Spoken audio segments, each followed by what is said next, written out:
One, please start, ma'am. We are live. Namaskar and good evening, everyone. I welcome you all on the second day of Oncology Update. With immense pleasure, I would like to welcome and invite Dr. Manish Sharma, who is consultant and head of Unit Medical Oncology, Rajiv Gandhi Institute, Delhi, for the further proceedings. Over to you, sir. Good evening, all. Thank you so much for being here, and thank you, my colleagues, my friends, and all the students who have joined on this evening. And in continuation, the day 2 of our CME, we will be discussing on the lung cancer. So today, the discussion is about lung cancer. Yesterday, we discussed about breast and ovarian cancer. So in the next 2 hours or so, we'll be discussing about uncommon mutations in non-small cell lung cancer by Dr. Sudeep Das. Second session would be on neoadjuvant immunotherapy. I think that would be a very interesting talk by Dr. Rushabh. Then we will be discussing about extensive stage small cell and lung cancer, then atezolizumab in first line lung cancer, followed by panel discussion, which will be moderated by Dr. Chaturbhuj Agarwal. He is international faculty for the year. So coming on to the first session, uncommon mutations or compound EGFR mutations, they are highly heterogeneous subgroup, and we have started finding these mutations nowadays because we are just diving deep into the tumor. We are doing deep sequences with the help of NGS being available over next door. We are able to find out uncommon mutations. We are having compound mutations. So let us see what Dr. Sudeep has to say about uncommon mutations in NSCLC. Dr. Sudeep Das is consultant in medical oncology and hematology in Medica Super Specialty Hospital, Kolkata. So in next 15 minutes or so, he will be discussing on uncommon mutations. Is it correct to rely on TKI alone? I welcome you, Dr. Sudeep. Yeah, thank Good evening, you, sir. Thank you, sir. Thank you for your kind introduction. Please go ahead and share your screen, sir. Yes. Thank you, Dr. Manish Sharma, sir, for giving me this opportunity, and thank you to all the organizers and CRSF. So I guess my slides are visible, right? Yes, sir. So you're audible and slides are also visible. Yes, sir. Please. We are actually witnessing landmark changes in the management of advanced lung cancer, and we have moved on from reflex genetic testing, which we were doing 1 decade earlier, first testing EGFR, then if it is negative, looking for help, then moving to ROS or MET. So now we have moved on from reflex genetic testing to upfront, comprehensive genetic profiling by NGS, as correctly mentioned by sir. So my talk will be uncommon mutations in non-small cell lung cancer. Is it correct to rely on TKI? Now, what are the options we have except TKI? We have palliative chemotherapy. We have immune checkpoint inhibitors. We all know that the platinum-based doublet chemotherapy gives the historical the PFS was not that great. It was 4 to 5 months only, and the median OS was hardly 10 to 12 months only. So let's see how TKIs are doing in these uncommon mutations. Now, first of all, we need to understand that though these uncommon mutations, they are not so common, they are 1 to 2%, but together they form a substantial number of, patients of non-small cell lung cancer. And most of these uncommon mutations, they are actually poor prognostic factor.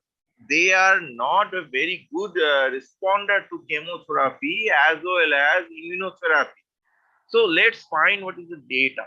Now we know that exon 19 deletion and exon 21 L858R are the common EGFR mutations, and in uncommon EGFR mutations, probably afatinib do better than any first line TKI. And irrespective of mutations, we all know that osimertinib should be the first choice. Now there are some uncommon EGFR mutations like exon 20 insertion, which is a center of interest these days.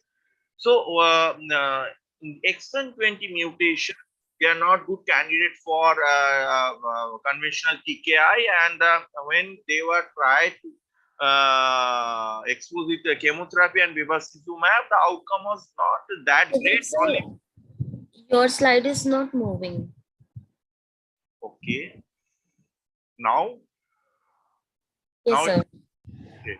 So, you Yes, know, sir, please put up in full screen mode, sir. pardon? Full screen mode, sir. Your slides were not moving. Full screen. Now it's moving. Moving. No, sir. So whenever I am making it full screen, they are not moving. If I zoom out from full screen, then they are moving. I guess. Yes, it is moving now. Yes, Okay. yes, it is okay. It's okay. So I was trying to say that there are some uncommon mutation which are exon 18, G719X, or exon 21L861Q, where if afatinib does better compared to other first line TKI. And another unique mutation is exon 20 insertion, which is also constitutes of 5 to 10%. They don't do better with TKI, and the chemotherapy plus bevacizumab was tried, but there was a modest improvement of PFS. See the PFS with chemotherapy plus bevacizumab, median PFS was only 7.5 months. It is not, we are not happy to get that. So immune checkpoint inhibitors were tried, and even with immune checkpoint inhibitors, the median time to next treatment was also very dismal. It was only 3.7 months in EGFR exon 20 insertions. So that's how the role of newer TKIs came in place. First, one strategy was to double the dose of osimertinib, that is 160 mg daily. See the diagrams. It shows that most of the patients, they had partial response, at least, or stable disease. In Zenith 20 trial tested the role of osimertinib in such situation, and here in median PFS was only 5.5 months. But finally, there was some improvement with mobocertinib with a overall survival of 24 months and median time to duration of response with 17 months, more than 1 year.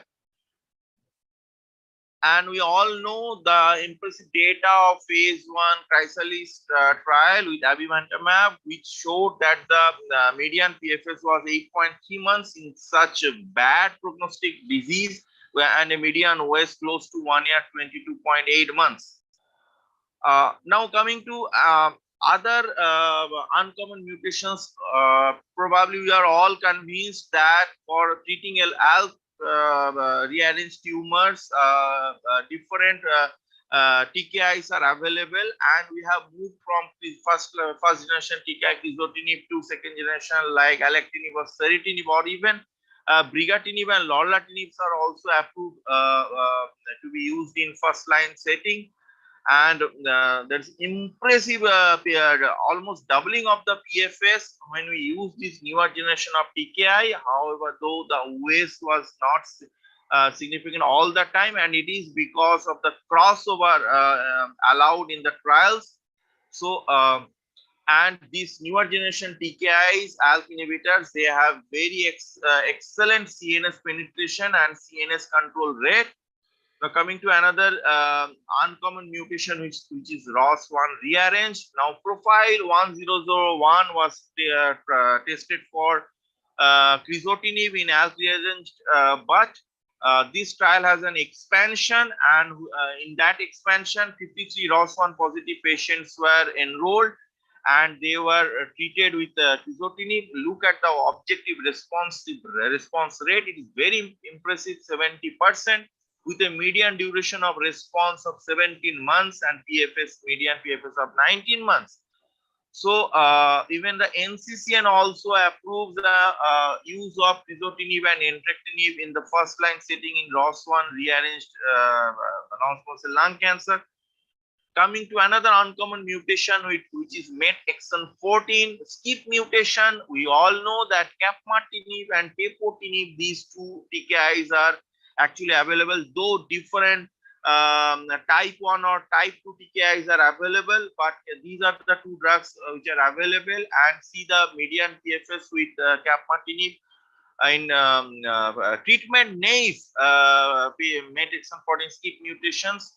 The median PFS was 12 months. Please remember, these are the patients who are actually the prognostically very unfavorable group of patients. They are not like EGFR mutated patients.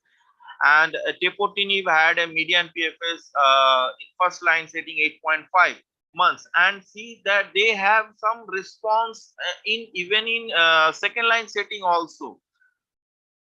So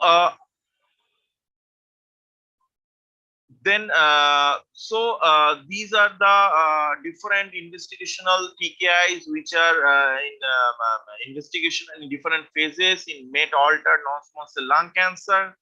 Now coming to another uncommon mutation, which is BRAF mutation positive. We all know that single agent vemurafenib or dabrafenib was not good enough because of the downstream signaling pathway resistance mechanism. So in BRF 113928 trial in cohort B, when both the dabrafenib and actually trametinib, both these combinations were used, the median PFS was 8.6 months, which is not bad as far as the historical cohort of chemotherapy, the PFS we achieve with chemotherapy, which is close to 4 to 6 months only. So this is the updated OS with dabrafenib plus trametinib in second line, and the median OS was 18 months, not bad. And now another uncommon mutations, that is RET receptor tyrosine kinase for RET fusions in non-small cell lung cancer. We all know that selpercatinib and tralcetinib, these are the two approved drugs. Now selpercatinib had a median PFS of 22 months in treatment naive. See the response, overall response rate was as high as 84%, which is close to the response rate we see with geftinib and allotinib in EGFR mutated patients. The palcetinib also had an overall response rate of 70%, with the median PFS of 9.1 months in treatment naive patients. So both the drugs got FDA approval. Now coming to NTRK gene fusions. So NTRK gene fusions in NTRK inhibitors, entrectinib and larotrectinib, these are the two drugs, and with the median PFS as 13 months or 28, even 28 months. So with the overall response rate as high as 64 to 73%. So we are quite happy with these TKIs. And now coming to HER2 mutations, we see two kind of HER2 dysregulation in lung cancer, either HER2 mutations or HER2 amplifications. The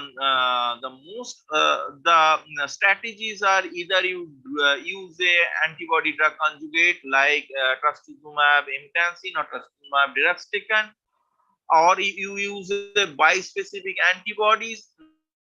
Now, this is the data of TDM1, which showed that most of the patients in this series, they had either partial response or stable disease. And this is the actually Destiny Lung 01 study design, where there were two cohorts, HER2 overexpressed or HER2 mutated.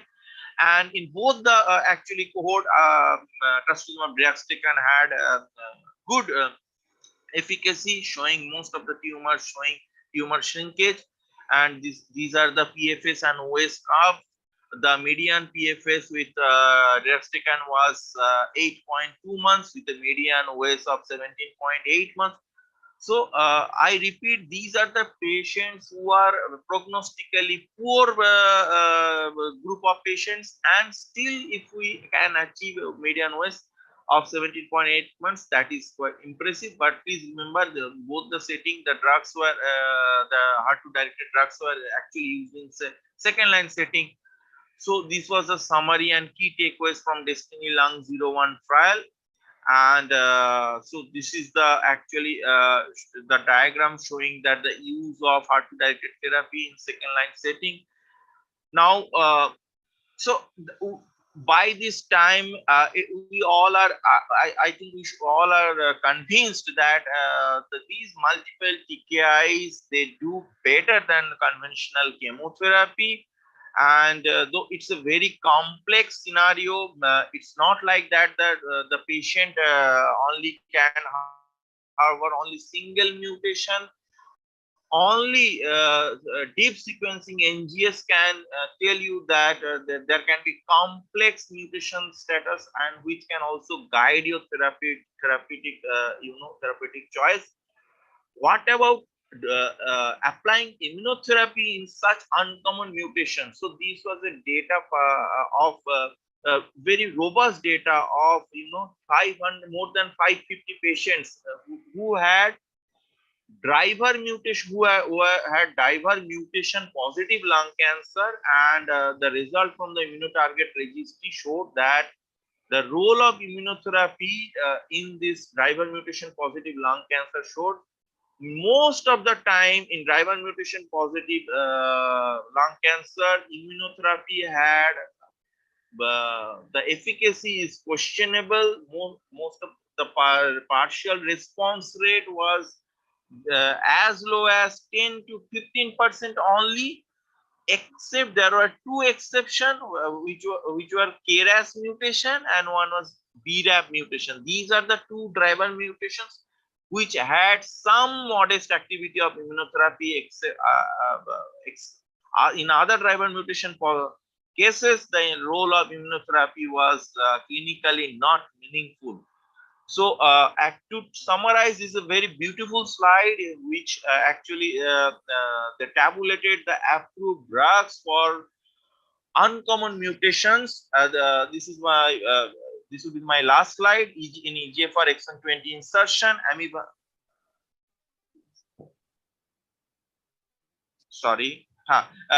amivantamab or mobocertinib, ROS1, crizotinib or entrectinib. For rate rearrangement, we have selpercatinib or pralsetinib, NTR fusion, larotrectinib or entrectinib, BRAF V600E only, not in other BRAF mutations, dabrafenib and trametinib, made exon 14 skip mutations, capmatinib and tepotinib. And very interestingly, now we are having sotorasib also in KRAS G12C mutation. So to summarize, we have made great strides for patients with uncommon mutations. Multiple potential targetable mutations makes it more difficult to keep it all straight, because we all know that complex mutations, they do exist. So we'll continue to see new and better treatment emerging for these and other targetable mutations in future. So with this, I thank you all for listening me patiently. Thank you. Dr. Sudeep, thank you for such a wonderful presentation. You almost covered all the aspects of uncommon mutations. So if there are any questions, we can take few questions. So one of my questions, Dr. Sudeep, so you have started doing NGS for all your patients, or you are doing sequentially for first EGFR, ALK, ROS, MET, and then followed by NGS? Because these all uncommon mutations we tend to find only when we deeply dive into the genomes of the tumor. So are you doing NGS for all of your patients? Sir, we have stopped doing reflex testing. First of all, our pathologists give information about ALK and PDL1 from IHC. And in most of the patients, we use the coupon which is available for at least 12 gene lung panel, limited lung panel. There are some patients, 10% patients who have access, they go for broad lung panel. But in most of the time, we are doing at least a limited lung panel. But it is for sure that we have stopped reflex testing one after another. Okay, so what we are doing in our institute, so once we order NGS, we find that at least 3 weeks times are needed. So for all our patients, we will do EGFR, cross-met, and reflexly the samples would be sent for NGS also. So in our institute, we get these reports within 5 to 7 days time. And then if the reports are negative, we start the patient on chemotherapy and wait for NGS. Or otherwise, if the reports are positive, we start with the available results, because the turnaround time is, I think, very important. So your experience with a few uncommon mutation, can you share any? So complex mutation, uncommon EGFR mutation, can you shed some light on that? Yeah, I have two patients. One is actually on capmatinib, which was exon 14 skip mutation positive. Is doing well in capmatinib, and unfortunately, the capmatinib patient assistance program got over. He was not progressing on capmatinib, but I had to put him on chemotherapy once the free drug coverage that program was over. Another patient who is receiving tepotinib is actually primarily was a EGFR mutation positive patient, and then as a resistance he developed exon 14 skip mutation. So we are treating him with a osimertinib plus tepotinib combination. So that is, I think it is very true. So once we are doing NGS for all our patients, we can directly look into the heterogeneity of the tumor. And I share one of my experience with this NGS. And upfront, we had a patient who had EGFR exon 19 mutation in exon 19 plus MET also. So this being a poor prognostic sign, we asked for capmatinib as a compassionate usage. We started this patient on osimertinib plus capmatinib upfront, although we know that we don't have the approval for the same, but I can tell you that this patient is still doing fine with us, and this is post 7 months down the line. So I think NGS has a great role to play. And Dr. Sudeep, you did your job really well. Thank you so much. We will invite our next speaker. Thank you, sir. Thank you. So our next speaker is Dr. Rushabh Kothari. Dr. Rushabh Kothari is consultant medical oncologist in CanCure Cancer Center, Narayana Super Specialty Hospital, Ahmedabad. So we all know that we have the role of immunotherapeutic drugs in advanced metastatic setting in lung cancer. There are few trials in neoadjuvant setting. There are few trials in the adjuvant setting, but this space is still not completely filled. We still have plenty of questions regarding dosing, scheduling of the drug, neoadjuvant treatment. What are the complications that we can see during surgery? What are the advantages? What are the disadvantages? So for this, we have Dr. Rushabh Kothari. He is co-director Oncology Cancer Center. He will be speaking on neoadjuvant IO therapy in early lung cancer. Dr. Rushabh Kothari, please. Thank you for invite. I will walk through the neoadjuvant, especially the two trials, Checkmate 816 and Nadim trial, and we'll have a brief word regarding adjuvant treatment. Next slide, please. So for the background, next slide, please. You can access your remote control. Okay.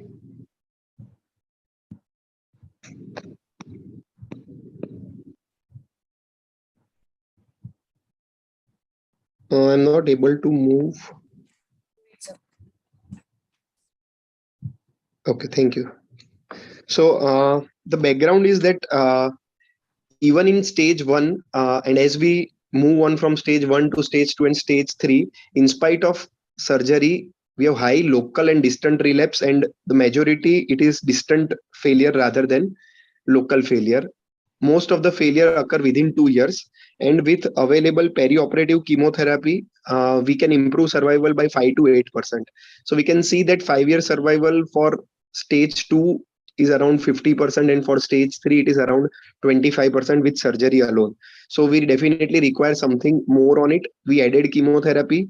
We could improve survival by 5 to 8%, but not beyond that. So we always needed something more than chemotherapy alone. Next slide, please.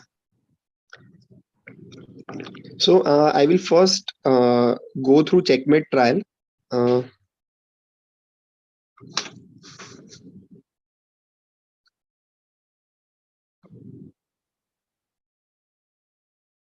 Uh, can you help in changing the slides? I'm not able to do it.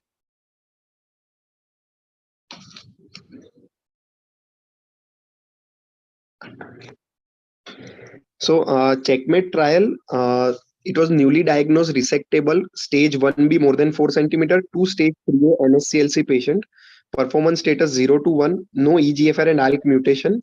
They were stratified based on stage 1B2 versus 3A, based on PDL1 status less than 1% versus more than equal to 1%, and male and female were stratified. 1:1 randomization to Nivo 360 milligram every 3 weeks with chemotherapy versus chemotherapy alone. Radiological staging after 3 cycles, and surgery was done within 6 weeks of completion of third cycle. Adjuvant chemo and radiation were optional, and then patient were followed up. Primary endpoint was PET-CR and event-free survival. The secondary endpoints were major pathological response, overall survival, time to death or distant metastasis, and exploratory analysis was EFS by PET-CR status. Next slide, please. So the baseline characteristics in both the arm, Nivo plus chemo versus chemo, was similar. We have a good number of elderly patient more than 65 years of age. Performance status 1 patients around 31%, stage 3A patients around 60%, squamous and non-squamous again around 50% in each arm. So again, as per PDL1 status, more than 50% was around 20 to 25%, 1 to 49% was around 28% in Nivo chemo and 26% in chemo arm, and less than 1% was 7 patients in either percentage in either of the arm. Next slide, please.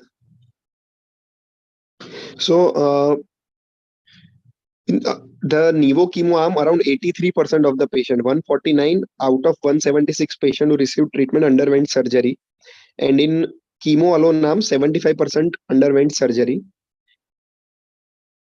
And post surgery, around 3% patient have received chemo or radiation, chemo and radiation. 5% have received radiation alone, and 12% patient have received chemo alone in Nivo chemo arm, and 22% have received chemo alone in chemo arm.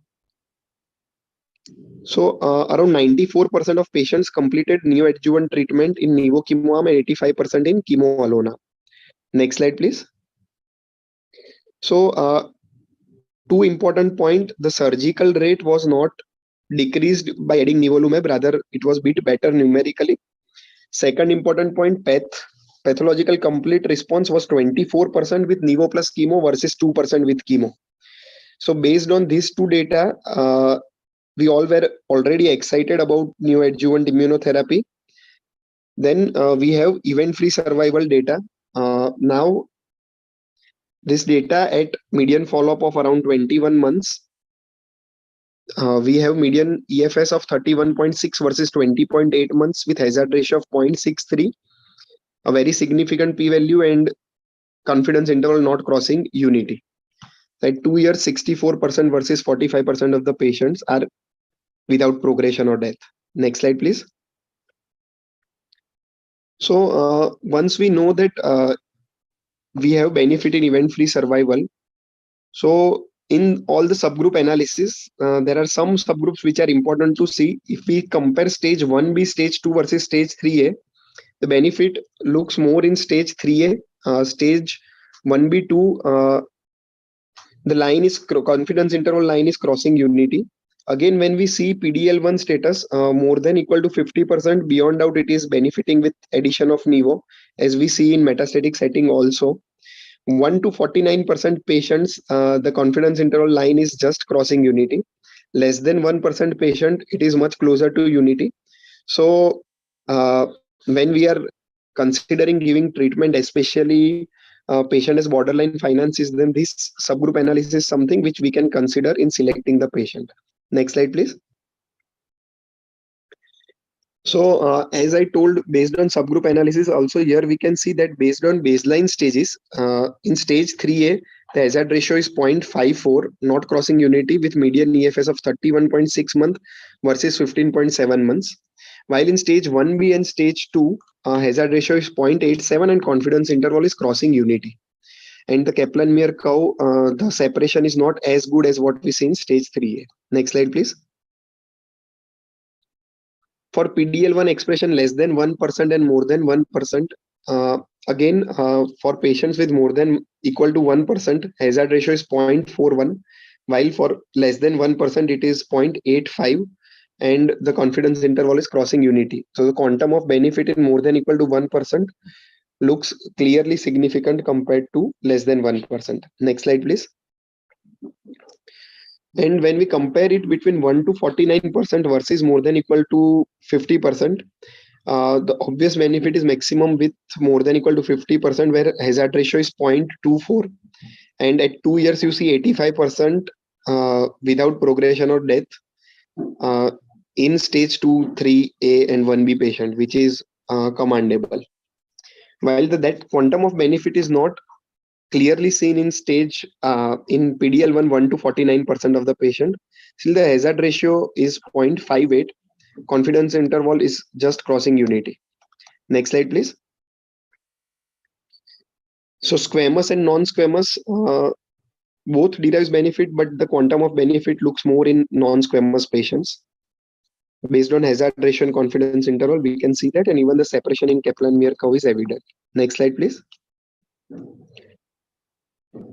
So one more finding which we see in many neoadjuvant treatment and even in many immunotherapy, that patient who achieved PET-CR, the prognosis of that patient is much better than the patients who have not achieved PET-CR. So this is the clear-cut separation between patients who achieved PET-CR and not achieved PET-CR. The median event-free survival was not reached in PET-CR patient, and the hazard ratio was 0.13, which is really significant. Next slide, please. Overall survival is still not mature, but there is early separation. We are still not in a condition to comment on it, but this is something which we...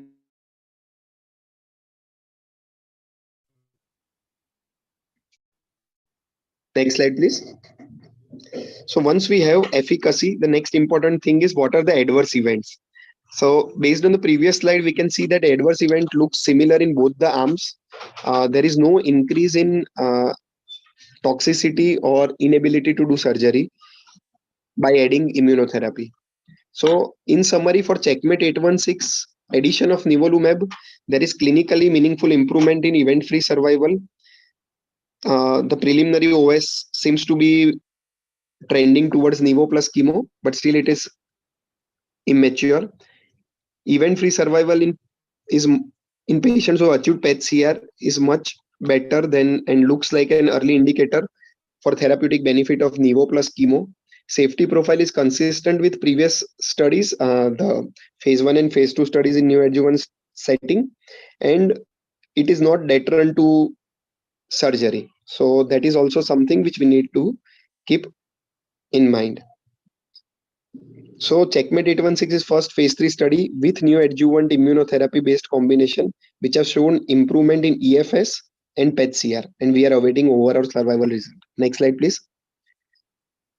So Nadim 2 is a similar study where nivolumab plus pegcilcarbo was given and a control arm was pegcilcarbo. The patients in this study were only stage 3 and stage 3B. It is a phase 2 study, and adjuvant nivolumab for 6 months was allowed in this study after surgery. So there is some difference in design between these two studies. Next slide, please.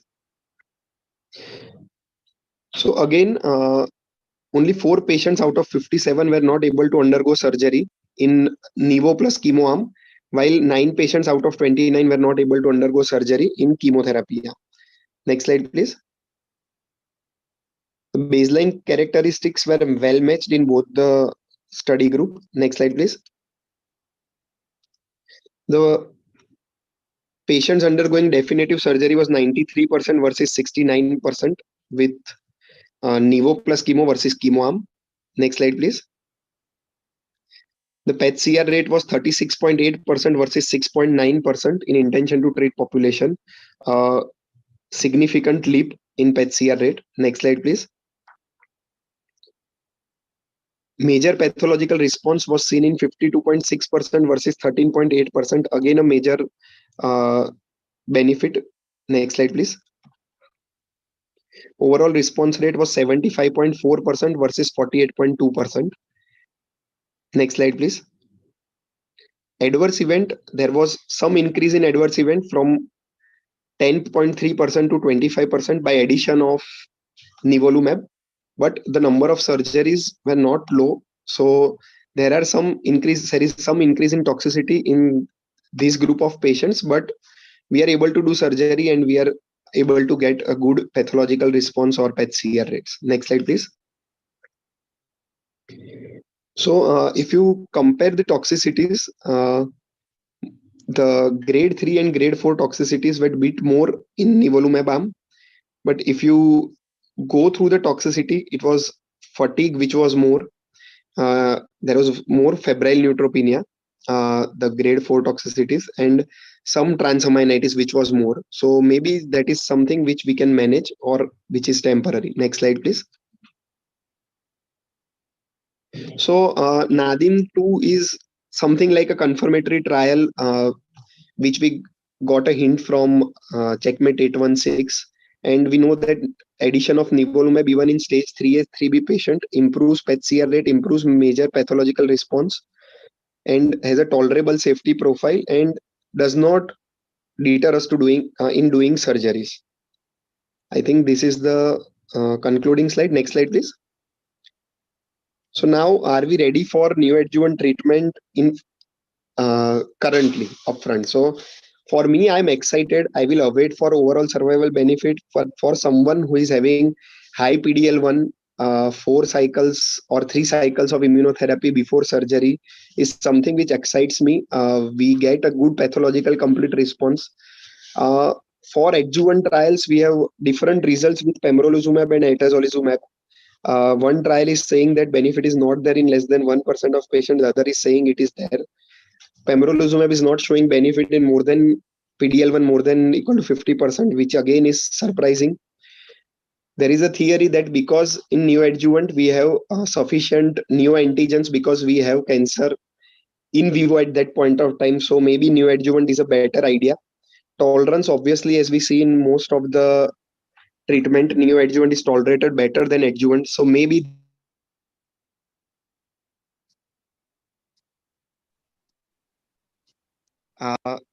excited about it. I'm awaiting OS benefit, but in the patients who are eligible,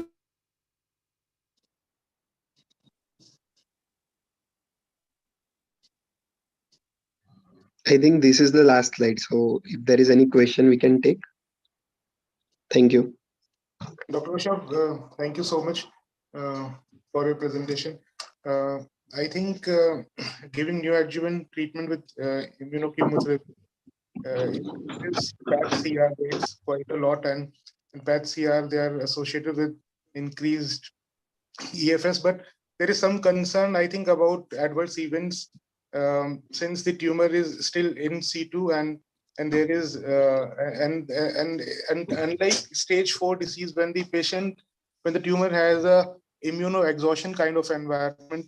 There is no immunoexhaustion kind of environment here, and there is increased some amount of increased adverse event.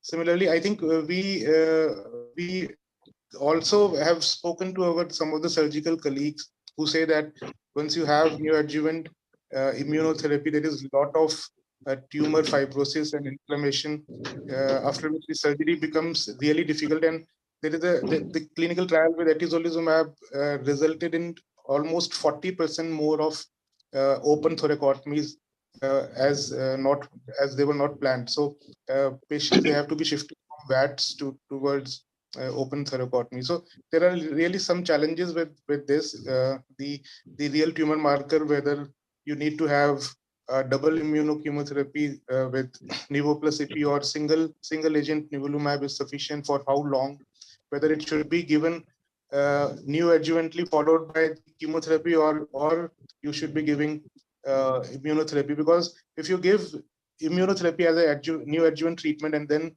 you start giving chemotherapy as an adjuvant setting, lymphodepletive, immunosuppressive, you may lose what you have achieved in the neoadjuvant setting. So, do you think that this trial is a practice-changing trial? What So, are you looking at the so it is still early to say that we will in all the patients. But if someone is having high PDL1, I would be tempted to give. That is what the message is. We need to await for overall survival. We still are not sure. We have different results with different trials. Yeah, And even with the LCM toxicity rate is different. Right. Very true. So with LCM M3 trial with atezolizumab, I think 10% patients have become inoperable once they were given immunotherapy as a neoadjuvant setting. So we have to be careful that our patient may progress as well. Yeah. So these studies, that atezolizumab, durvalumab study, and even the nivolumab, ipilimumab study, I think they are with lesser number of patients and phase 2 studies, most of them. Right. Checkmate is probably the one with maximum number of patients.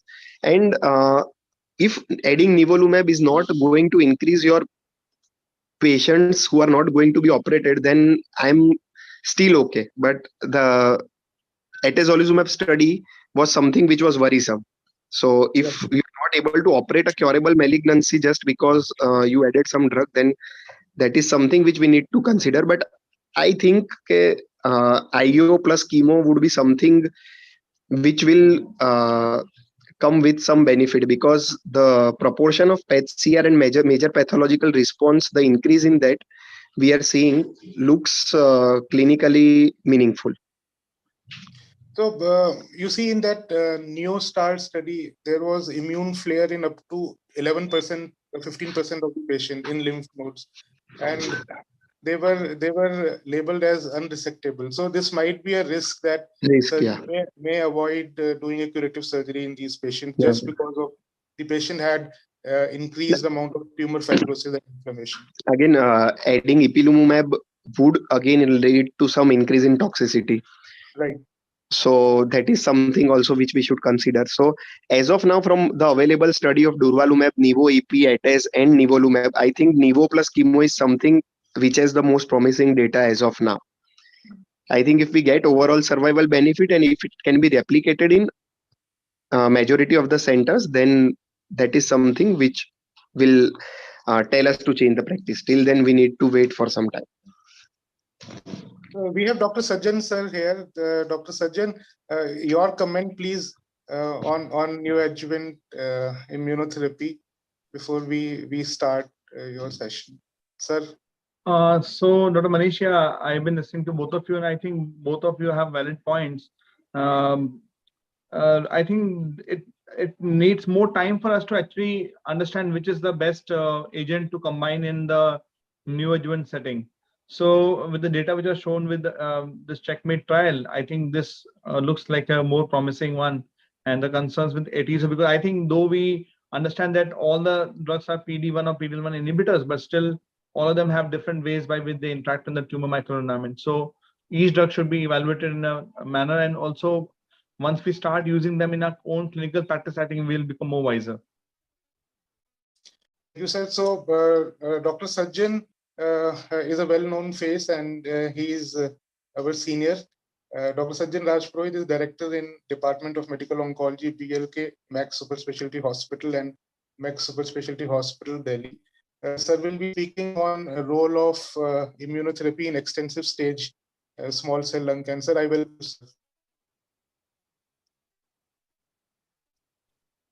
Thank you, organizers. Thank you, Manish, Rajat, for inviting me. And can I have my slides, Gitika?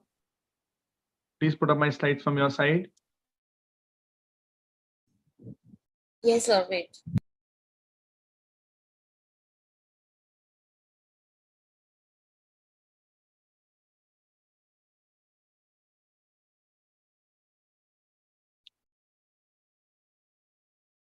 Sir, your slide is not received right now. What? Your slides is not received yet. Slides not received. They have to be given by the sponsor, Gitika. Why didn't you check? The sponsors have to. Just wait, sir. I'll check again.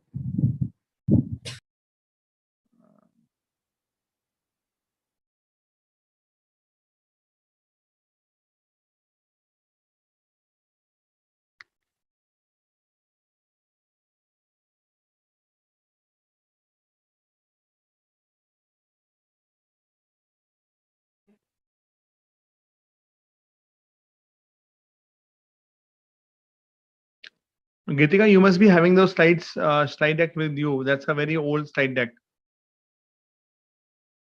Okay. Yeah. Okay. Yeah. So am I audible? Yes, sir. Yes, You're yes. audible. Okay. So I'll be next over 15-20 minutes. I'll be speaking on evolving role of immunotherapy in early stage small cell lung cancer. Sorry, it's for can we go to the next slide? Extensive stage small cell lung cancer is where I'll be speaking over the next 15-20 minutes. So we know that lung cancer is the leading cause of cancer-related deaths worldwide, and small cell lung cancer represents almost 15% of these all lung cancer cases. So though many times in a clinical practice, we tend to ignore small cell, but then small cell is the one. In fact, when we are looking at cases in non-small cell lung cancer, we are even looking at 1% and 5% bracket of ALK MET. We should also have a important knowledge of how to best manage the small cell variety, because most of these patients, in fact, they come to us when they are already advanced. So extensive stage small cell lung cancer is the usual presentation which patients come with. Also, we have this presentation where we'll have at least 50% of these patients would have either asymptomatic or symptomatic brain metastasis at presentation. Most of these patients are elderly and they are heavy smokers. So these are the baseline characteristics which with these patients present to us. Next slide. It also known that approximately 2 out of 3 patients with extensive stage SCLC are diagnosed with expectancy which is less than a year. So by the time they come to us in the clinic, they're diagnosed, they would often have a dismal prognosis. So as a clinician, we really face the challenge as to how to prognosticate these patients. Whereas we have a patient who is ALK positive or EGFR positive, we really feel happy that these patients would be treated with pills. On the other spectrum, we have a lung cancer patient who could actually not even survive a year, and the 3-year survivors have been dismal as 5%, and 5-year survivors have been almost none, 1 to 3%. Next slide. So that has been the scenario for more than 5 decades, and there's been not much change except for cisplatin and etoposide, which first came the standard of care as in 1985, and after that we had some second-line drugs like topotecan or the camptothecin family, and then most of the drugs had failed. There was some success with nivolumab in this post multiple lines of treatment, and then there was hardly any progress for 30 years. Over the last 5 years, we have had 2 standards of care which have come up in 2018 and 19, which are a combination of PD-1 inhibitor along with the standard of care, which was platinum with the etoposide. Next slide. Next slide. So as of now, we have in 2022, the first line treatment is a combination of a platinum-based doublet along with etoposide. prophylactic cranial irradiation and radiotherapy at physician's discretion, and the drug combination. So that has been one of the standard of cares, but then we also have first line NCCN category 1 approval for either Imfinzi plus EP or Atizo plus EP as a choices for these subset of patients. And that's over the next 7-10 minutes, I'll exactly let you know why these are the preferred compared to only a EP based combination. So once we go for an EP based combination, we have two choices. If the patient relapses more than 6 months, we could actually have a platinum rechallenge, or we could also offer a non-platinum therapy. But if the patient relapses in less than 6 months, definitely we have to go to a non-platinum therapy, either in the form of topotecan or this lurbinectedin or clinical trial. So these are the current options. We hardly have any options in the second line or beyond. Next slide. Next slide. So this is a cartoon which depicts the journey of a patient. So if a patient is diagnosed in the first line as an extensive stage small cell lung cancer, then 60 to 70% patients will typically respond to a platinum-based doublet. But then the response is short-lived. Most patients will not respond beyond 5 to 6 months, and resulting in poor overall survival rates. The median OS is 7 to 12 months, and OS at 1 year is around 40%. Next slide. And if you just see the number of patients who are eligible for second line treatment are around 30 to 50%, and beyond second line, less than 20% patients are actually eligible or they are physically fit to get a third line treatment. So with each subsequent treatment, the number of patients who could benefit from the subsequent line become much lesser. Next slide. And this shows that the first line has to be the best line in small cell lung cancer. Otherwise, beyond first line, the number of patients who will become eligible for second or third line are dismally low. So now coming to the data with the Atizo. So if you just see, even with Atizo, if we just start with the first line, the objective response rate is 60.2%. And again, the progression-free survival for Atizo plus a platinum-based doublet is only 5.2 months. And long-term survival has not been demonstrated. If you just see, the curves slightly separate. So the curves are separated at 12 months, and by 24 months, they again are merging together. That means that 2-year OS is quite similar in both the arms. So whatever benefit is gained is over the first year only. Next slide. So if we think of these patients, then at 2 years, we don't have any survival benefit in the patients who are given Atizo along with a platinum and the platinum here is only etoposide carboplatin. So we don't have a survival benefit at 2 years or beyond with the Atizo based EP combination. Next slide.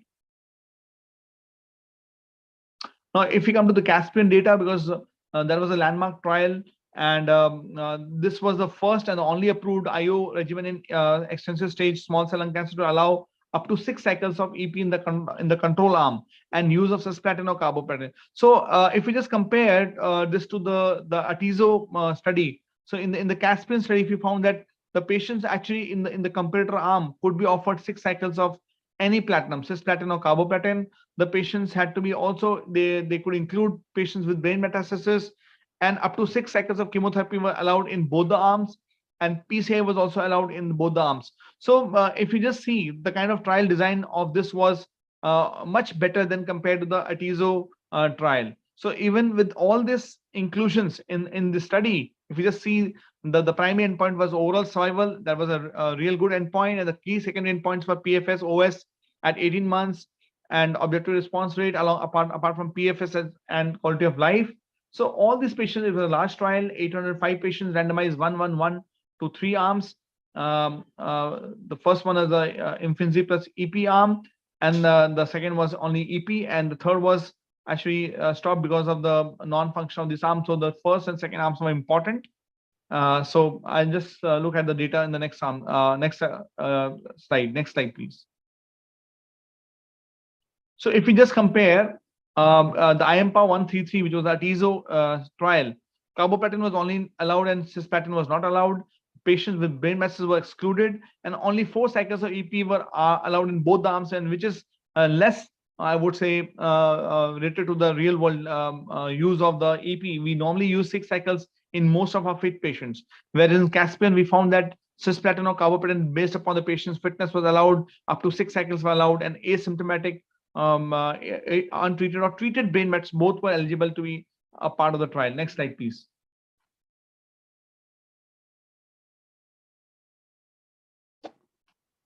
Imfinzi plus EP is the first and only approved IO to demonstrate a statistically significant and sustained improvement in the OS and versus the EP arm at 12, 24, and 36 months. And if you just see the arms which are the investigation versus the standard of care arm, the separation was 52.8% versus 39.3%, and at 18 months was again higher, 32% versus 24.8%, and 22.9% versus 13.9%, and also at 36 months, that is at 3 years also, the patients surviving were 3 times higher, for 17.6% versus 5.8%. And that is what is the beauty of this. If you just see the trial here, really, I would say real world data kind of a study, and having a sustained and a prolonged benefit in a subset of patients, even at a follow-up of 3 years. Next slide. And this is what is evident in both the, you can just see comparatively the IM power 133 versus the Caspian 3, you can make a difference that the separation of curves does not get say at the same level at 24 months in the IM power 133, whereas it continues to be separated and have a survival benefit at even at 3 years in the Caspian data. Next slide, please. Also, if you just see the overall survival rates, the first year are comparable, the second years are also comparable, but by the third year, the Atizo arm fizzle out, and then they didn't have any reported OS data, whereas in the 3 years OS data was 17.6% in the Caspian study. Next slide. If you just see the various across the various subgroups, the Imfinzi arm had a better hazard ratio across all the age or the sexes, performance status, smoking status, even in brain metastasis. The number of patients in the brain mets were less, but then the hazard ratios were favoring the combination of Imfinzi plus EP versus only EP alone. Next slide. Also, if we just see that the objective response rates were much higher. So even at 24 months, the objective response rates were 67.9% versus 58% in the Imfinzi arm compared to only EP arm. And the duration of response at 24 months was also much higher. So it was in the responding patients continued to respond better, and the response rates were quite higher in the responding patients. There was more than 3 times patients who were remaining in response in the Imfinzi arm compared to only EP arm. Next slide.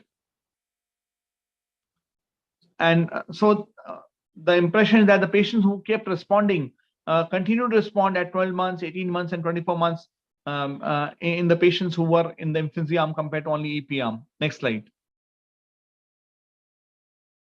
So the OS based on the baseline brain metastasis, again, patients irrespective of their brain metastasis status, both the patients without brain metastasis and as with also with brain metastasis has had a continuous improvement in the median overall survival. So if you just see a patient with brain metastasis had an OS of 12 months versus 8.8 months, and without brain metastasis had a difference of 13 months versus 10.5 months in the Imfinzi arm compared to the standard comparator arm. Next slide.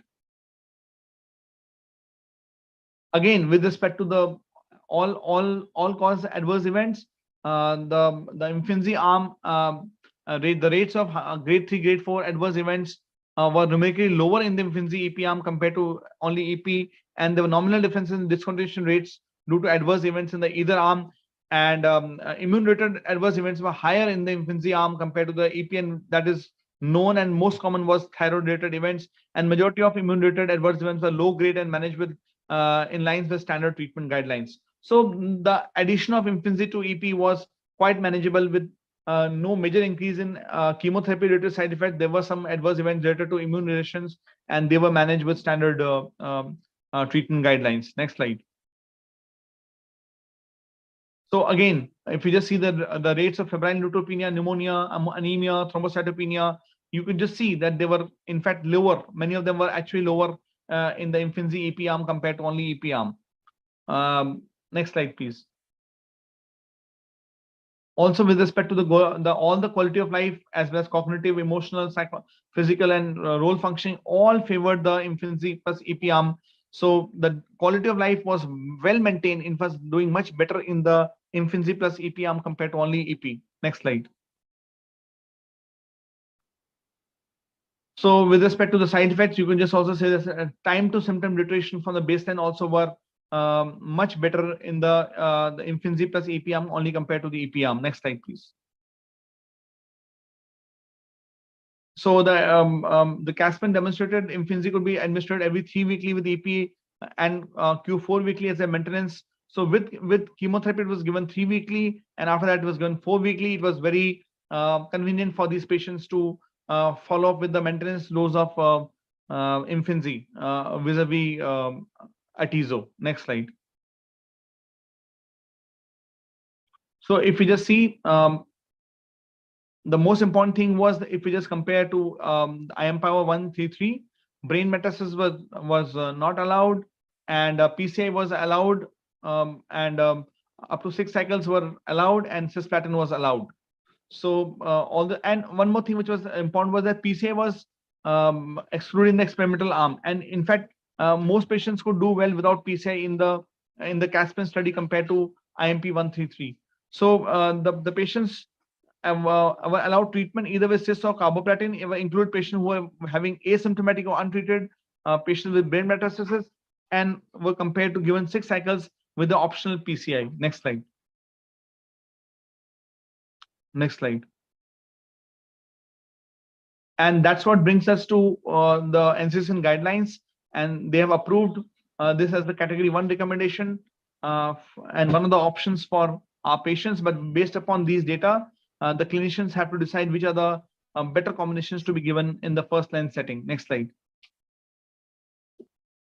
So to conclude, first line durvalumab EP has shown sustained and improvement in OS compared to robust control arm that is reflective of the real world scenario, allowing up to 6 cycles of EP with the use of PCI as compared to the results with Atizo and carbo etoposide.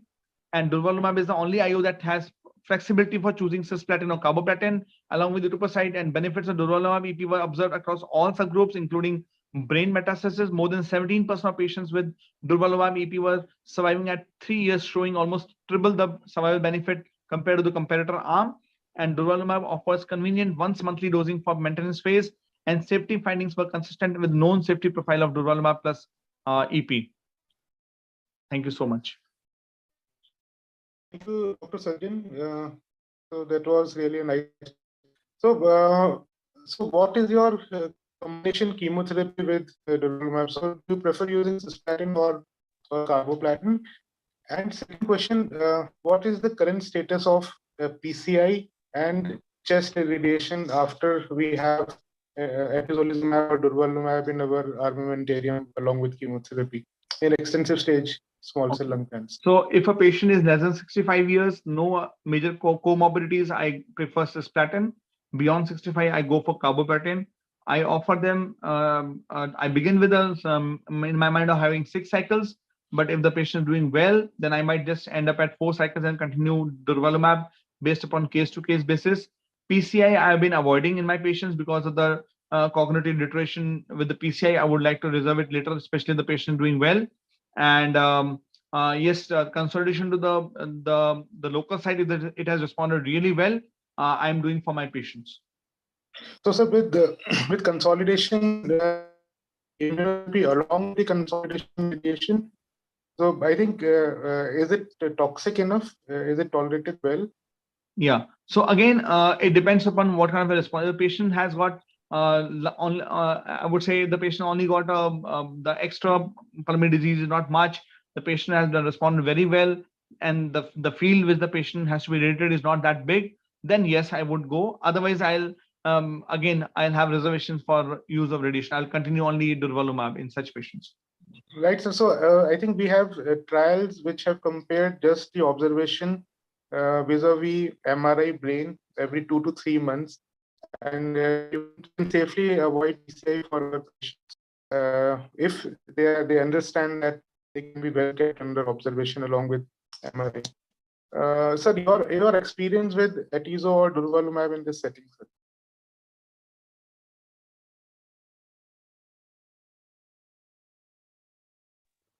Sorry, I lost your connection, Manish. Sir, your any experience with this atezo or durvalumab in this setting, sir? Any patients? So I've been using durvalumab as my preferred combination for such patients. Okay, sir. So the toxicity and the tolerability is okay, right? So I would say that does not really have major difference, but those some patients, 5-10% patients do have thyroid disorder abnormalities. Otherwise, the combination is well tolerated. Sir, I think few of my patients have this combination, and fatigue is one of the issue which I frequently encounter with this with treatment. With extreme fatigue, I have observed that the patient have when they are given chemotherapy along with immunotherapy. One of my observations. I agree with you. Thank you so much, sir. So we have next speaker, Dr. Abhishek C. Kakru. So Dr. Abhishek is medical oncologist at HOC Vedant Hospital, Ahmedabad. This session is sponsored by Eli Lilly. So NSCLC adenocarcinoma, we have EGFR mutations, and there are plenty of options around the patient now. So we'll be discussing about the relay trial, what information will help you improve our treatment decisions in EGFR mutant advanced NSCLC, relaying the relay. So I welcome you, Dr. Abhishek. Please go Thank ahead. you. Thank you, Ms. Manish Bhai. And first of all, I'd like to thank all the organizers for this opportunity. We'll not only be discussing about relays, but it is important to realize, which is probably the crux of the lecture, that EGFR is not a single disease. So it is now at least 18, 19, 20, 21. We have 4 diseases which need to be tackled differently. So can somebody share the slides?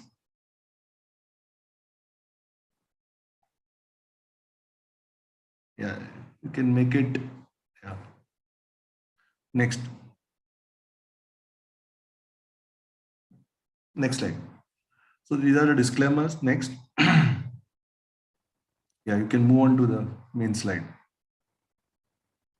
So basic question is, there are a few questions which need to be addressed. One is whether EGFR is a single disease which we used to, which we like to treat. So you like to give Jeftinib and Osimertinib to everybody. Once you see EGFR, you are really happy. A patient has landed up with a EGFR mutation, but it's not a single disease. And so the question is whether we need information. You need just the information that the patient has a EGFR mutation, or you need a lot of other things to realize what should be done with this patient. Next slide. So let us start with a case, a typical case. She's a female non-smoker, stage 4 adeno-CA lung, has comorbidities in the form of diabetes and typical symptoms of cough, dyspnea, weight loss. So the next question would be, next slide. Question would be, what do you do? So basically, you got the biopsy as adeno-CA. I think our previous speakers have already discussed, and some discussion was going on previously also. So 2 things are important. One is whether you do a targeted mutation in the form of your EGFR-AL cross, or you send an entire NGS. So the debate continues, but probably you'll see a few slides towards the end why NGS is more important than just predicting whether the patient is EGFR positive or not. And again, whether a brain MRI should be done prophylactically in every patient, or whether you should do it in patients who are symptomatic. So we know that it should be done if the patient has symptoms. We don't do it prophylactically as far as NSCLC goes. And obviously, patient and NGS was sent. Next.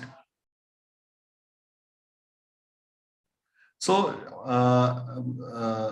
since the NGS came out to be EGFR positive, and it was L858 mutation, which is exon 21 mutation, it is pathogenic, it's a driver mutation. Next. So then, as I was previously alluding to, whether you are looking at patient as a deletion 19 or an L858 21, these are the 2 most common. So majority, let's say about more than 90% of the patients have either of these 2. The others 18, 20 make up like hardly 2-3% of the mutations each. So point is whether you treat both of them the same way, or it is time that you differentiate between the two and you treat them according to their merits, and as well as other information that might come with these mutations as well. So next slide.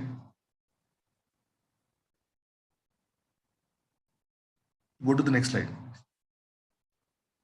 So this is the entire spectrum. It's a common slide. We have all seen this EGFR. You can see from 18, 19, 20, 21. So you can see the L858 is about 41%.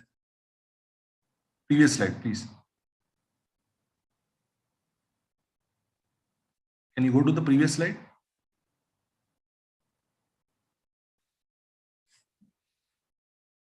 So you can see the common ones. Next slide. Okay, sir. I think I should take the control. Yeah, this one, please. So, so forget it. So basically what I was alluding to is that 19 and 21 are the most common. I'll share your remote control, sir. Can you hear me? Dr. Abhishek, you are audible. Yeah, so somebody's talking, so there was some noise in the background. So we are looking at main issues. Yes, sir, I can hear you. Yeah, so 19 and 21 make up the major crunch of it. And the other rare mutations is 18 and 20, which again, all these mutations need to be probably looked at differently. So the question is, what do you, this is EGFR all that you want to know, or which mutations are involved, or which co-mutations are involved with that? Next slide. So this, I can't see the slides. Yeah, next slide.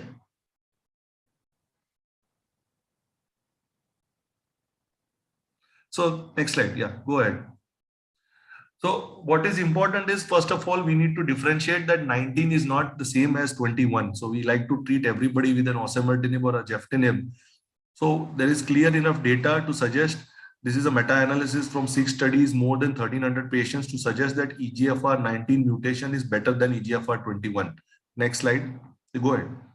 So you can see, if you are seeing a patient of 19, significantly reduced risk of disease progression compared to your 21 L858. Next. And again, this is another meta-analysis suggesting the same thing. These are 7 studies and about 600 patients suggesting. Next slide. Go ahead. Yeah, so there's a significantly reduced risk of disease progression in 19 compared to your 21. So we all know that. Next. What is important is co-mutation. So this is a Chinese study which I put up, about 60 cases. And what it suggests is that you can see from the left-hand side, the green bar is your L85821. The number of co-mutations is much higher in exon 21 compared to your exon 19 mutation. And once the co-mutations are higher, you can see from the 2 graphs that the progression-free survival as well as the overall survival in patients who did not have a co-mutation, it was better rather than in the patients who had a co-mutation, suggesting to the fact which I was talking to, not just L858, even the other information which is picked up by NGS is important, because the number of co-mutations also affects your PFS and OS. And the other fact is that 21 has more co-mutations than deletion 15, probably one reason why 19 is doing better than 21. Next. Highlighting the same fact. So these figures will tell you the same thing, the tumor mutation burden in 19 is much lower than in 21 L858. Next. So then the question is, what are the options do we have? So we have the first generation, the second generation, and the third generation TKIs. What we have different recently in the last year or so, in 2021, we had the relay trial suggesting that a TKI with a VEGF inhibitor like a ramucirumab gave you equally good results in both 19 mutation as well as exon 21 L858 mutations. Next. So you can move on. So this is data across all the first, second, and third generation EGFR TKIs. And this is all the data we have as of today, major trials suggesting that a first generation TKI, the second generation TKI, and the third generation TKI, obviously it is better than chemotherapy. We know that. And the first generation have a median PFS of around 9 to 12 months. The second generation had a median PFS of about 11, 12, 14 months. And the third generation had a median PFS of about 18 months. Again, this is the first generation trials, next, second generation, and the third generation. Next. So what about the two combinations? You have a combination of chemo with a TKI, and you have a combination of a VEGF inhibitor in the form of bevacizumab or ramucirumab with a TKI. Again, suggesting the same thing. So chemo with a TKI, you had a median PFS of about 16 to 20 months in a couple of trials, and VEGF with a TKI, you had a median PFS of about 16 to 19 months. Next. An important, see, this is the most important slide, again highlighting the same fact. So this is your third generation TKI, the first part Flora, second generation TKI, as well as the first generation TKI, and the last part of it is decometinib, the Archer study. So what this slide shows you is in exon 19, you can see the PFS, all of them are doing better. So the PFS in Flora for the exon 19 was 20.4 months compared to your Elite-5 where it was only 14 months. Similarly, in your afatinib, it was 13.8 months compared to 10.8 months for the exon 21. And you land up with your erlotinib, it is 11 months in the 19 compared to 8.4 months in your exon 21 Elite-5. Decometinib, it was 16.5 months PFS in the exon 19 deletion compared to 12.3 months in the exon 21 mutation, suggesting that, to summarize it, if I have to say, most of these trials, exon 21, the median PFS was anywhere from 12 to 14 months, not more than that. Exon 19, they had a beautiful survival from 16 to 24 months in the Flora study. Next. So what do you have anything else which can make a difference? So then comes the relay study where we added Cyramza to this TKI. Next. First of all, you need to realize why the entire concept came from. So preclinically, it is shown that EGFR mutant tumors are more VEGF dependent and the VEGFR wild type. So a dual VEGF and EGFR pathway blockades definitely enhances the efficacy. EGFR mutations result in upregulation of the VEGF as well as the HIF1. And you can see that in the mouse models, and EGFR inhibition itself lowers the VEGF levels via the HIF1 dependent pathways as well as independent mechanism. So basically, even mutation or resistance to EGFR leads to upregulation of VEGF pathways.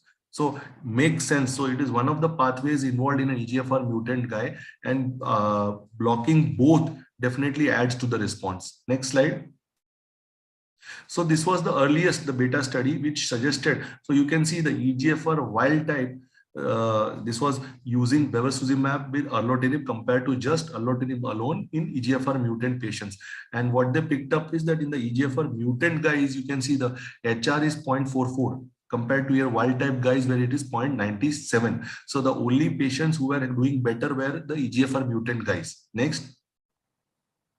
Again, this is the summary of most of the studies you can find with an EGFR together with the bevacizumab, or the first generation you had VEGF inhibitors. So you can see this is second line, first line studies. Median PFS was anywhere from 9 to 13 months, and in the single TKI arm, adding bevacizumab resulted in the PFS from anywhere to 16 to 17 months. So definitely the HR improved, the PFS improved by addition of a TKI, VEGF inhibitor. Next.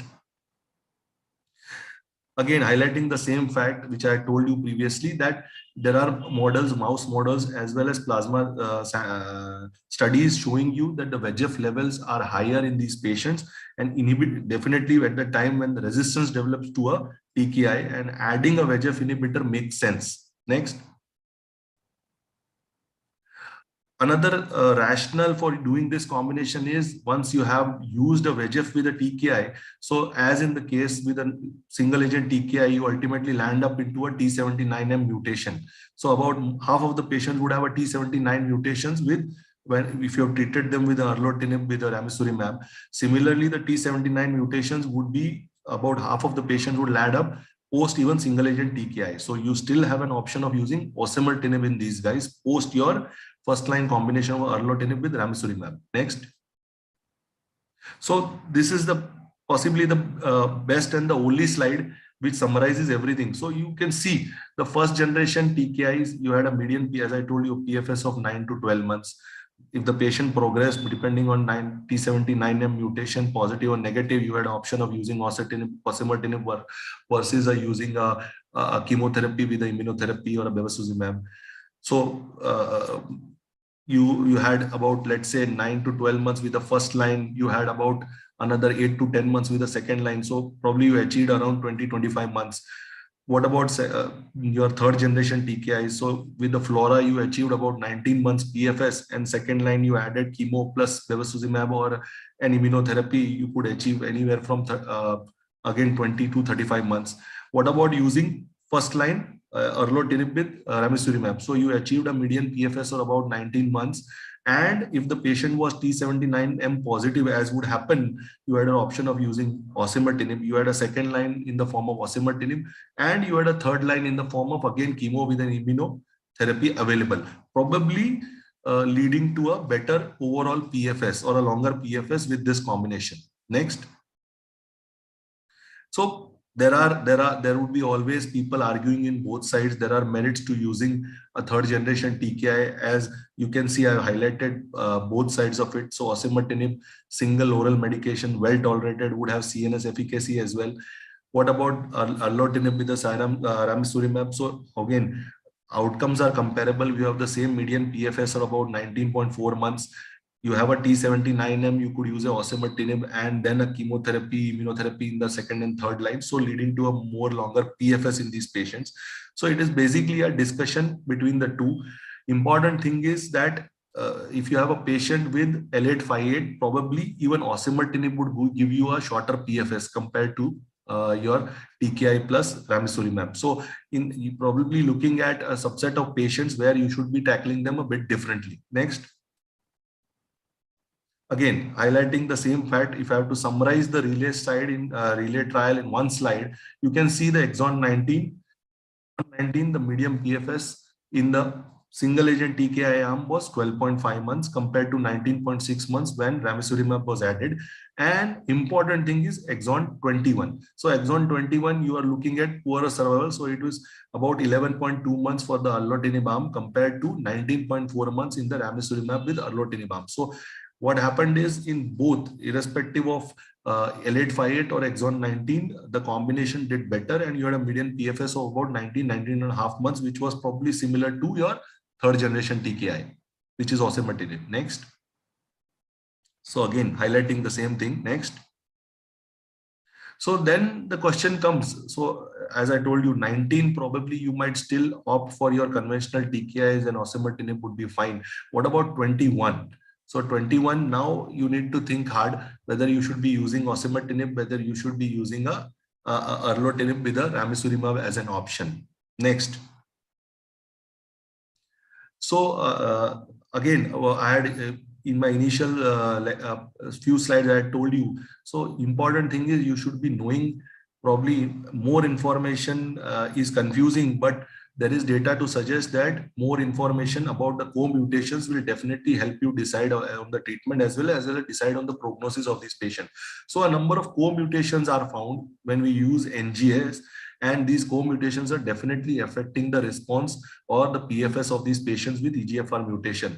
I had shown a slide previously also. Next slide. So co-mutations are found. You can see, as I had previously told you, in exon 21 mutations, the number of co-mutations are much higher than in exon 19, but both exon 19 and exon 21 will have co-mutations. And what do these co-mutations do? Next slide. So very well elaborated in this slide. You can see, if in a patient who had co-mutation and a patient did not have a co-mutation, you can see the PFS is definitely different. So in a progression-free survival without a co-mutation was 18.7 months compared to just 6 months to a patient who had several co-mutations, and overall survival also made a huge dent. So it was 22 months in a patient without any co-mutation compared to a very meager, it had not reached compared to 22 months in a patient who had multiple co-mutations. So knowing these co-mutations is important. Obviously, you need to know which type of mutations are affecting the overall pathway. I'll give you one example. Next slide. So TP53, which probably we find in most of the NGS panel, even if you don't find anything, TP53, RB, NF1, you probably land up with these mutations in most of your NGS panels. What is interesting in EGFR mutant NSCLC is the TP53 in a EGFR mutated patients, you will see in both at baseline as well as at the time of transformation. And TP53 alterations have been associated with a favorable response to, again, a VEGF inhibitor or a VEGF receptor antagonist, which is your ramucirumab or an anti-angiogenic therapy. So it definitely might do as a predictive biomarker to a response to anti-angiogenic therapy. Next slide. So again, highlighting the same thing in the relay trial, the prevalence of TP53 mutation at baseline was about 40 to 43%, and at progression was 17 and 50% in both. So exon 19 and exon 21, both cases you had TP53 mutations. And what is heartening is in patients with TP53 mutations, the combination showed a superior PFS compared to your placebo with a TKI erlotinib in both exon 19 and exon 21. So combination of ramucirumab erlotinib definitely showed a consistent benefit in both patients who had TP53 mutations as well as who did not have a TP53 mutation.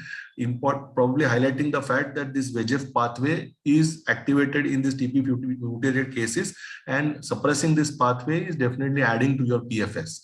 So next slide.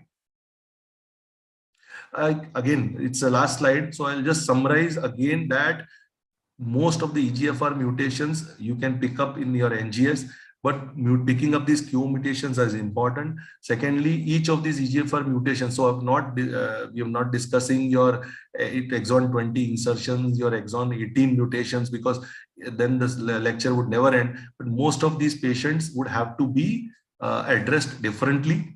And there needs to be a thought when you are treating each of these patients, and especially exon 21, which we see quite a lot in our practice. Exon 19 is easy. We are all happy. You have a good PFS in these patients. Probably you need to look harder for your exon 21 guys. Thank you. Dr. Abhishek, good evening. Thank you so much. That was a wonderful presentation. I think Dr. Rajat is also here. Okay. Yes. Yeah, so I had put up a slide. Osimertinib would do a slightly better in the brain mets, guys. So again, it has to be a discussion with the patient, but then you have two options now. Probably you have two combinations, two options. So people might argue on both sides. So you might argue that osimertinib, then I'll give chemo and immunotherapy. Somebody might argue that, as I have argued, that I would like to give a VEGF with a ramucirumab with a TKI first, and then look for T79 and give, then lastly give a chemo immuno, because I want to pull my patients much longer. So I think you can argue both ways. There's no end to that argument. But again, brain mets, probably your osimertinib would score over this combination. So yeah, exactly. My point is that if we are talking about this combination is an excellent combination. There is no doubt about it. A PFS which is even superior to osimertinib. So what else would you want? But then, and of course, a very important point that you can use osimertinib post this combination so that it improves the overall survival. We all know as medical oncologists that we have to sequence our armamentarium drugs in a way that it increases the OS. But the only issue probably I'll be wary of using this combination is in a patient of brain metastasis, Yes. even if it is exon 19, even if it is exon 21, even then brain metastasis, we have hugely gaping curves of osimertinib, and probably that is the only subset. Other subsets, I will definitely want to give this option to my patients. Yeah, agreed. Fully agreed. Dr. Rajat, I think the specific property of osimertinib, which is the penetration, that is one of the most important thing. The discussion with the patient, whether he wants IV chemotherapy, IV treatment, or simple oral is also very important. Similarly, the presence of L858R, you cannot neglect.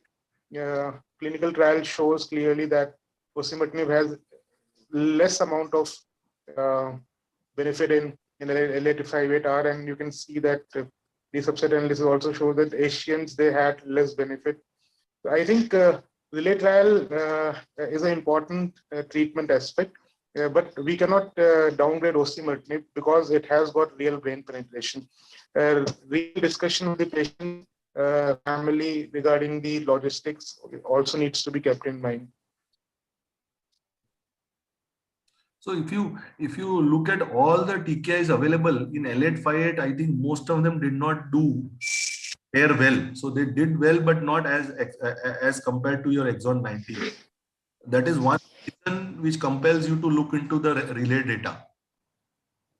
The other issue is OS data. OS data is yet to mature, so that also is a little concerning. Apart from that, there are many positives to this particular combination.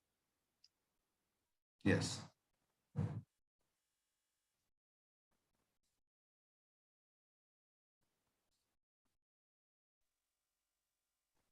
Right. I think I thank Dr. Abhishek for again taking us through this very important data set, and thank you very much for being a part of this webinar. Please continue to be with us for the future discussions. So we move Pleasure. ahead.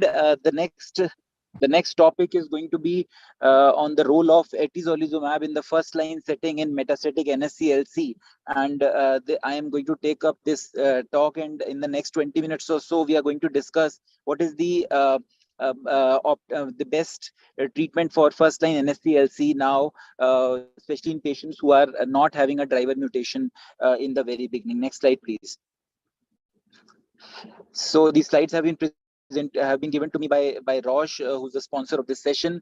This is what we are going to discuss: the little background about NSCLC, what is the evolving landscape.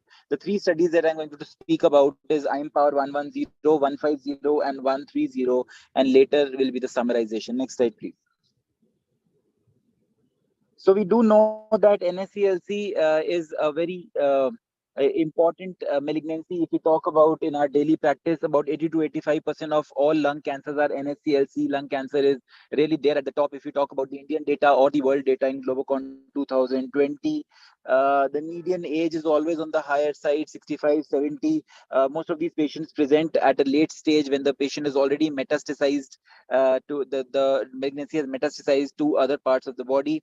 And these patients can have histology of squamous or non-squamous, and most common non-squamous histology is adenocarcinoma. Most of these patients are smokers and will mostly have a histology of squamous histology, but there are about 15 to 20% patients who will have a never smoking history, and these are the patients where mostly the histology will be found as adenocarcinoma. We do understand and know that adenocarcinoma histology has a better prognosis compared to a squamous histology. Next slide, please. Yes, there have been instances when the treatment of lung cancer has changed, and there has been a paradigm shift in the last decade or so, or maybe 15 to 20 years now. Previously, there used to be only the option of chemotherapy, and after that, chemotherapy plus minus anti-angiogenic drugs. Then came the era of targeted therapy post 2007, when Dr. Tony Mock told us about the EGFR mutations. And then there has been a host of targeted therapies which have come up for oncogenic driver mutation positive patients. But very importantly, we are talking about immunotherapy here, and we are talking about those subset of patients who do not have oncogenic driver mutation in the very beginning. Next slide.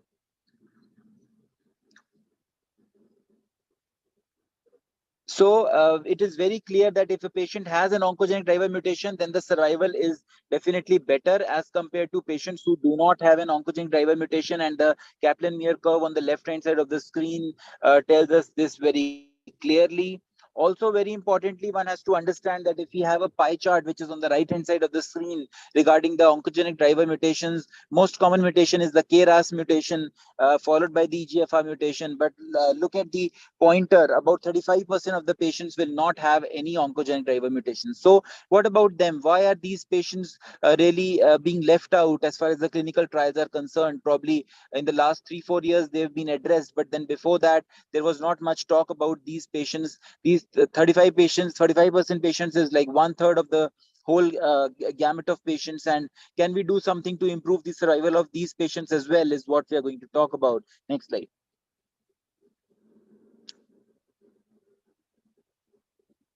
So certainly, like I said, that there is an important need to address these 1/3 of the patients, and these patients have been addressed in 3 studies as far as the first line use of atezolizumab, either alone in a particular subset of patients or in combination with chemotherapy is concerned. And these are the 3 studies that we are going to speak about. First study that I am going to talk about is the IMPAR 110 study. Next slide, please.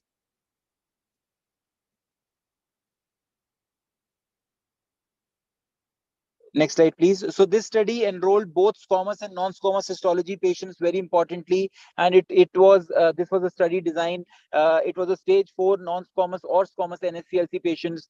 Remember, all of them had to be EGFR and ALK negative, very particularly. And PDL1 selected population, they had different grades of PDL1 expression. We'll just talk about that.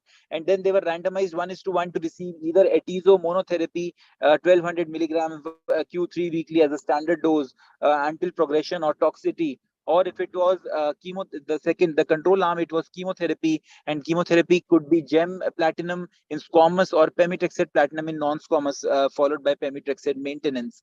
This is what the thing was, and primary endpoint was overall survival in the whole population. Next slide, please. So very importantly, like I said, that they had a graded PDL1 expression. So you have to understand that there were about 35% approximately patients in both the arms who had a PDL1 expression which was on the higher side, that is more than equal to 50% if we look at the tumor cells, or more than equal to 10% if you look at the immune cells. And then there were patients who had a lower expression, intermediate and low expression as well. We are going to speak about the subset of patients who had a very high PDL1 expression, that is tumor cell population more than equal to 50%. Next slide.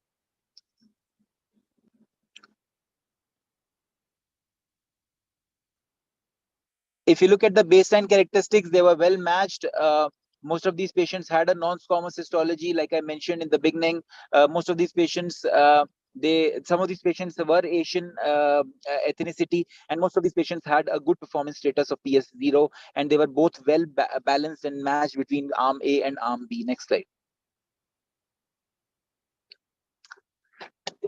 So I said that the primary endpoint was overall survival in the whole population, and this was the secondary endpoint, which was the overall survival in the high PDL1 expression group. And look at the overall survival. There is wide gaping of the control arm and the experimental arm, and this is the overall survival Kaplan-Meier curve. If you look at the 6-month OS and the 12-month OS, then there is certainly a very important difference, with the hazard ratio being 0.59 and the p-value being highly significant at 0.0106.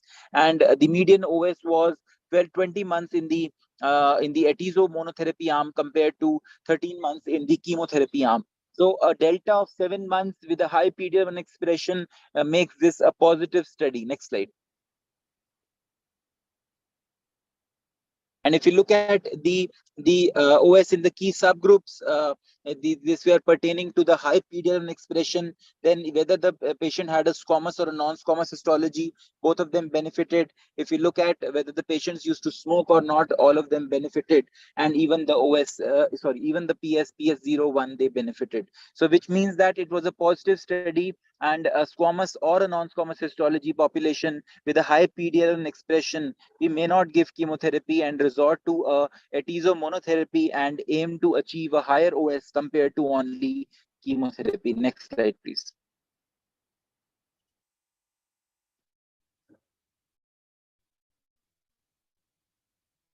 If you look at the subsequent treatment, the nearly 1/3 of the patients in the, even then crossover was there, and good number of patients achieved subsequent immunotherapy, and still the benefit was maintained. Next slide.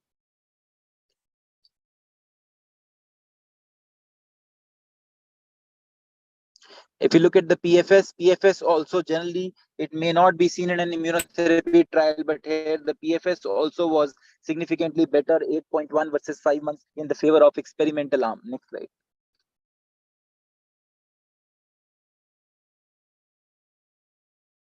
And even the response rates to approximately 40% versus 28%. So this also was significantly better, more number of responses if we have a high PDL1 expression and using atezo monotherapy. Next slide.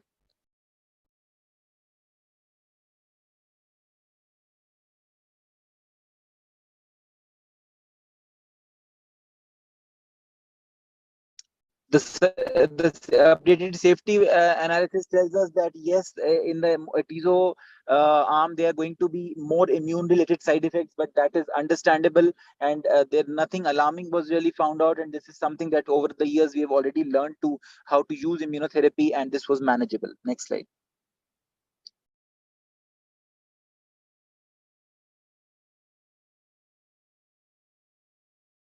So if you look at chemotherapy, more of anemia, more of nausea, neutropenia is certainly bound to happen. More of transaminitis is there in the immunotherapy arm, and more of IRAEs, like I said, but they were manageable. Next slide.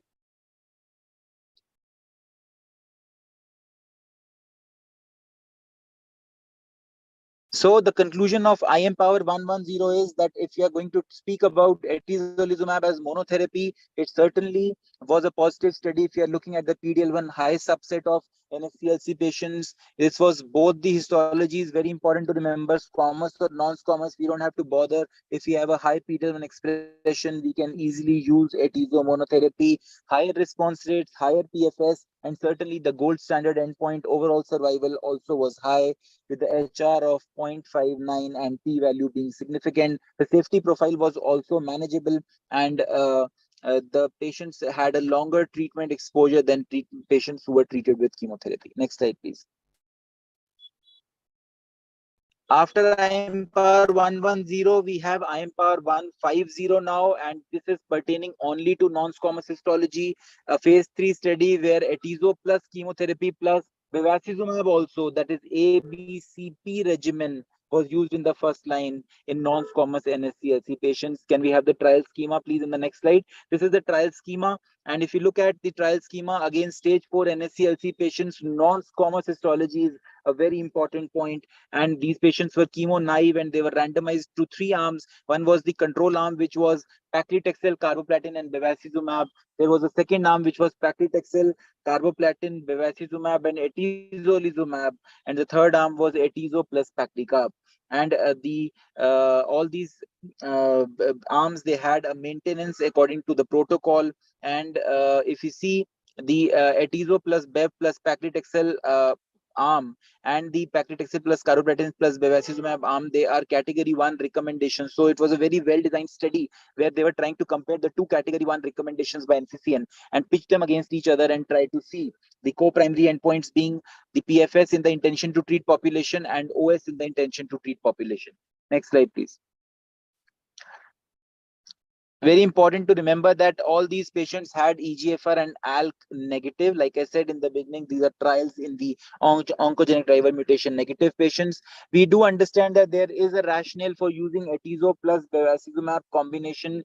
Bevacizumab is a VEGF inhibitor. It inhibits the dendritic cell maturation, and it also normalizes the tumor vasculature.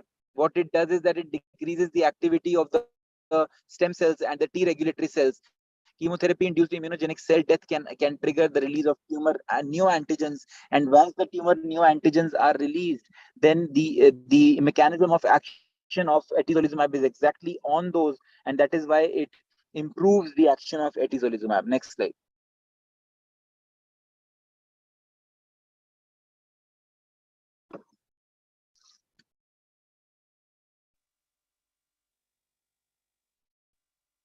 So the baseline characteristics, they were well matched between all the 3 arms. Very importantly, one has to remember that they were mostly patients who were having a good performance status. All these patients are non-squamous histology, as we have already discussed. About 50% patients had a high PD-L1 expression. Very few of the patients had EGFR and ALK as well. About 10% EGFR, 2 to 3% ALK, and then very importantly, about 15% of the patients had liver metastasis in the beginning, and they were all well balanced between the 3 arms. Next slide.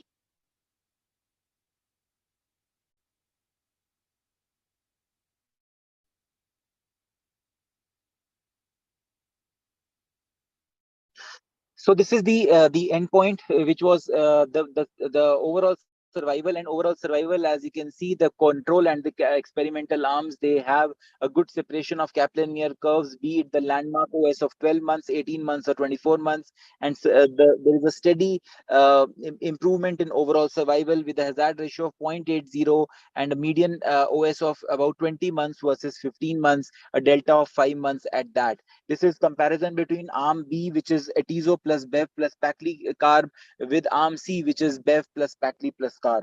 So this is a very robust data because bev plus pacli plus carb also has been used in many trials, and one or two trials have shown that there is OS benefit of using bevacizumab. So over and above use of bevacizumab, if we add atezo, and this is remember in patients who are all comers, these are patients who are having any amount of PD-L1 expression, but they have to be a non-squamous histology.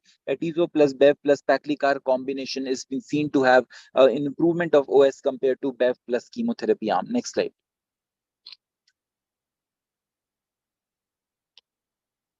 The response rates also, they are higher in A, B, CP regimen. And of course, the response rates are the highest if you are going to talk about a very special subgroup of selected PD-L1 high patients.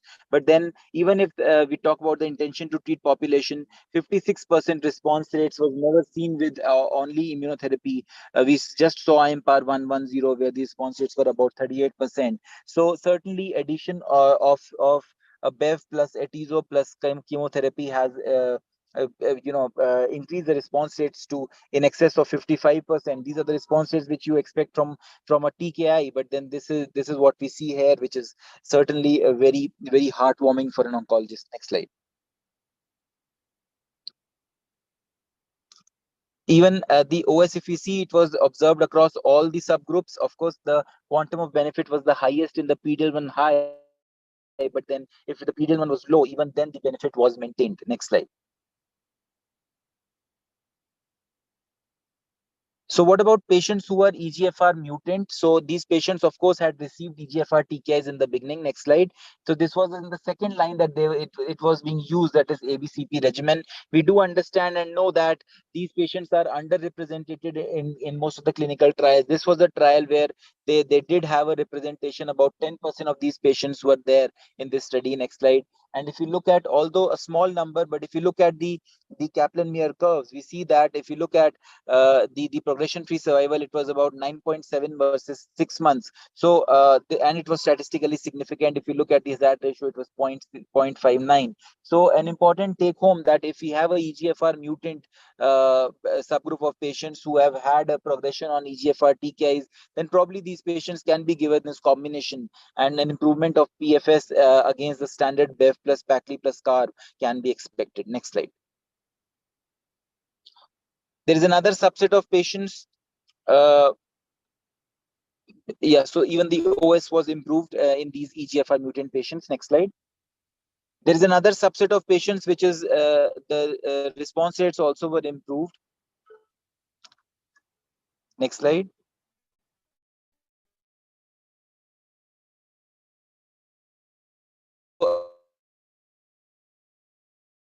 About 5% of these patients included in this also generally do poorly and also are these patients will have a shorter OS and PFS. Next slide. And we see that even in liver metastasis patients, this combination was working well compared to the control arm.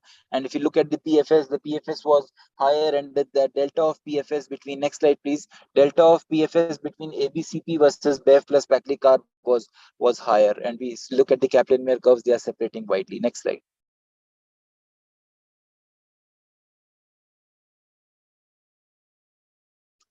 Even the OS benefit was there.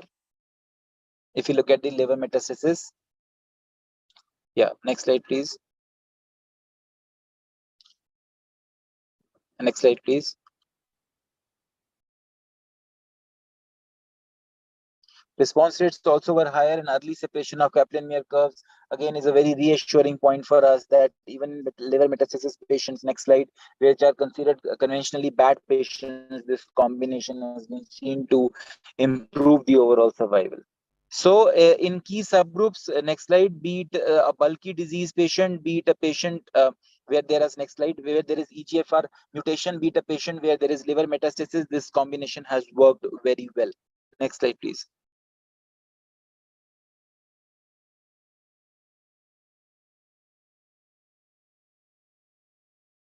So if you look at the efficacy of high and low volume disease, even in patients who are having a low volume disease, this combination worked. But then in patients who had a high volume disease, again, a proverbial bad subset of patients, these patients again did well with this combination. So this combination is basically an axe which you can use to solve a lot of your difficult subset of patients. Next slide.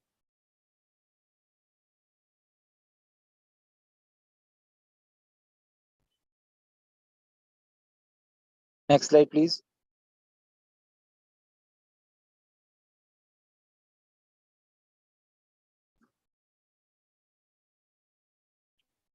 The tolerance also was good. We can skip this in the interest of time. Next slide.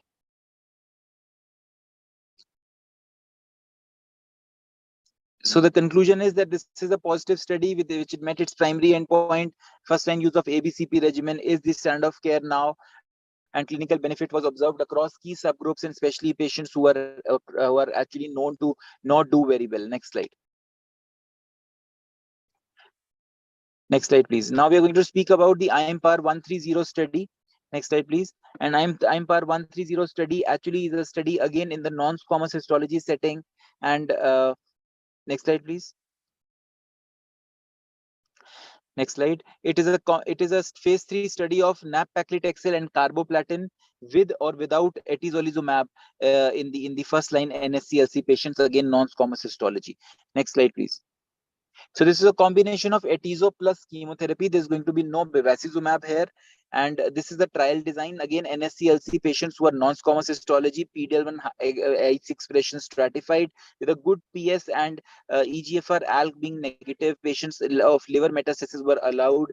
About 700 odd patients. They had a 2:1 randomization to receive either the control arm of chemotherapy, which was nab-paclitaxel carboplatin, or it could be nab-paclitaxel carboplatin, or if the pemetrexed was given, then pemetrexed maintenance, and the other could be atezo plus nab-paclitaxel plus carboplatin, followed by atezo as maintenance therapy till progression or unacceptable toxicity.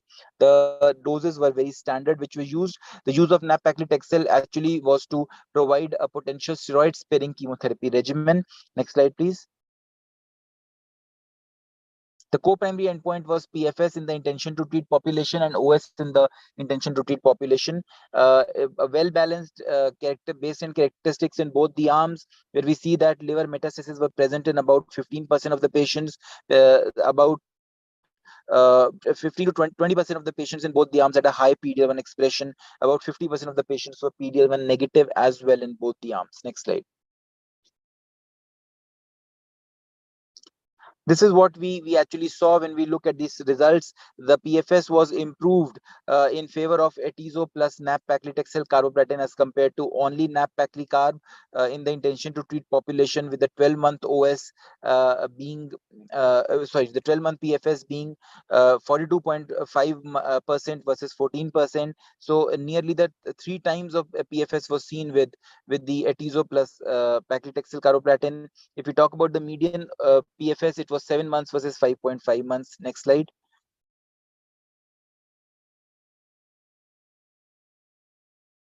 If you look at the OS, even OS was significantly better. OS of 40% versus 30% in 2 years, and the median OS was about 19 months versus 14 months. The delta of 5-month OS was seen. Next slide. There were about 40% patients who crossed over to the atezo arm in the chemotherapy alone arm, but still the OS was seen. If you look at the subgroup analysis in the forest plot, again, you see that this was all restricted to the non-squamous histology. The highest PD-L1 expression, they also benefited. The PD-L1 low expression patients also benefited, and patients who were having liver metastasis, they benefited more than patients who did not have a liver metastasis. Next slide. So very importantly, in this population, there were very few EGFR and ALK positive patients, but they did not have the benefit of the addition of atezo to chemotherapy. Next slide.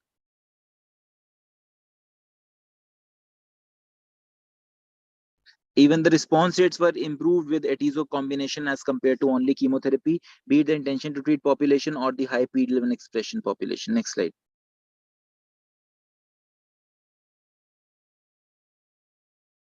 And the safety profiles also were consistent with all the previous trials that we have discussed. Next slide.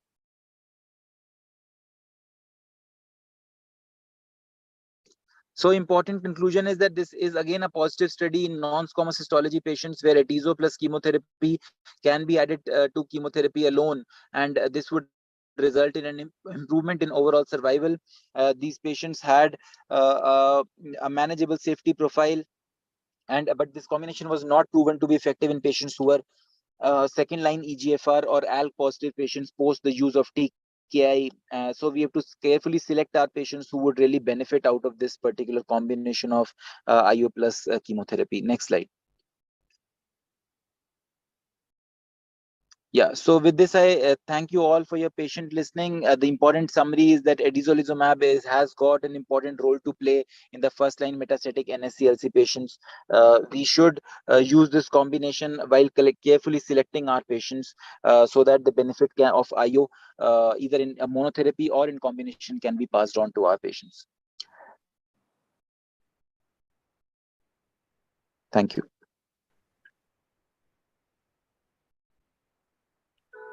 Now, I would like to invite Dr. AVS Suresh. Dr. Suresh is a senior consultant, medical oncology and hematology and Continental Hospital, Hyderabad. Dr. Suresh is going to take us through what are the new ASCO updates which have come in this year, ASCO 2022, as far as the lung cancer is concerned. Dr. Suresh, over to you. Thank you, Dr. Rajat. First of all, thanks for giving the opportunity. We had a lot of positive trials, but whatever 4 trials that I'm going to present are not so positive in terms of their outcome, but very positive to tell us what not to use. So everything is having a meaning in the research, right? So the first is to compare the quality of life in patients randomized to receive high dose once daily thoracic radiotherapy versus standard twice daily. This is the trial. So this is a CalGB 30610 trial, which has randomized 70-gray QD-TRT, was not associated with superior overall survival compared to the 45-gray PID in limited stage setting, small cell lung cancer. Right? Small cell lung cancer, we hardly discuss anything, but this is a standard thing. They have used total 6 different varieties of quality of life questionnaires, and they assessed at baseline 3, 5, 7, 12, 26, and 52 weeks. That's when you expect the short-term, midterm, and long-term complications to happen. So once the assessment is done, they try to analyze the results. 417 patients consented to participate, but at the end of the study, they had the data for 340 patients only, and remaining were dropouts for various reasons. If you look at the baseline characters, they're well balanced.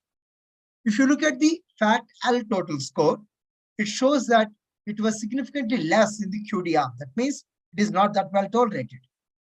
If you look at the FAT-L physical well-being, social well-being, and the emotional well-being, in all the arms, the QD arm fared inferiorly compared to the other arm.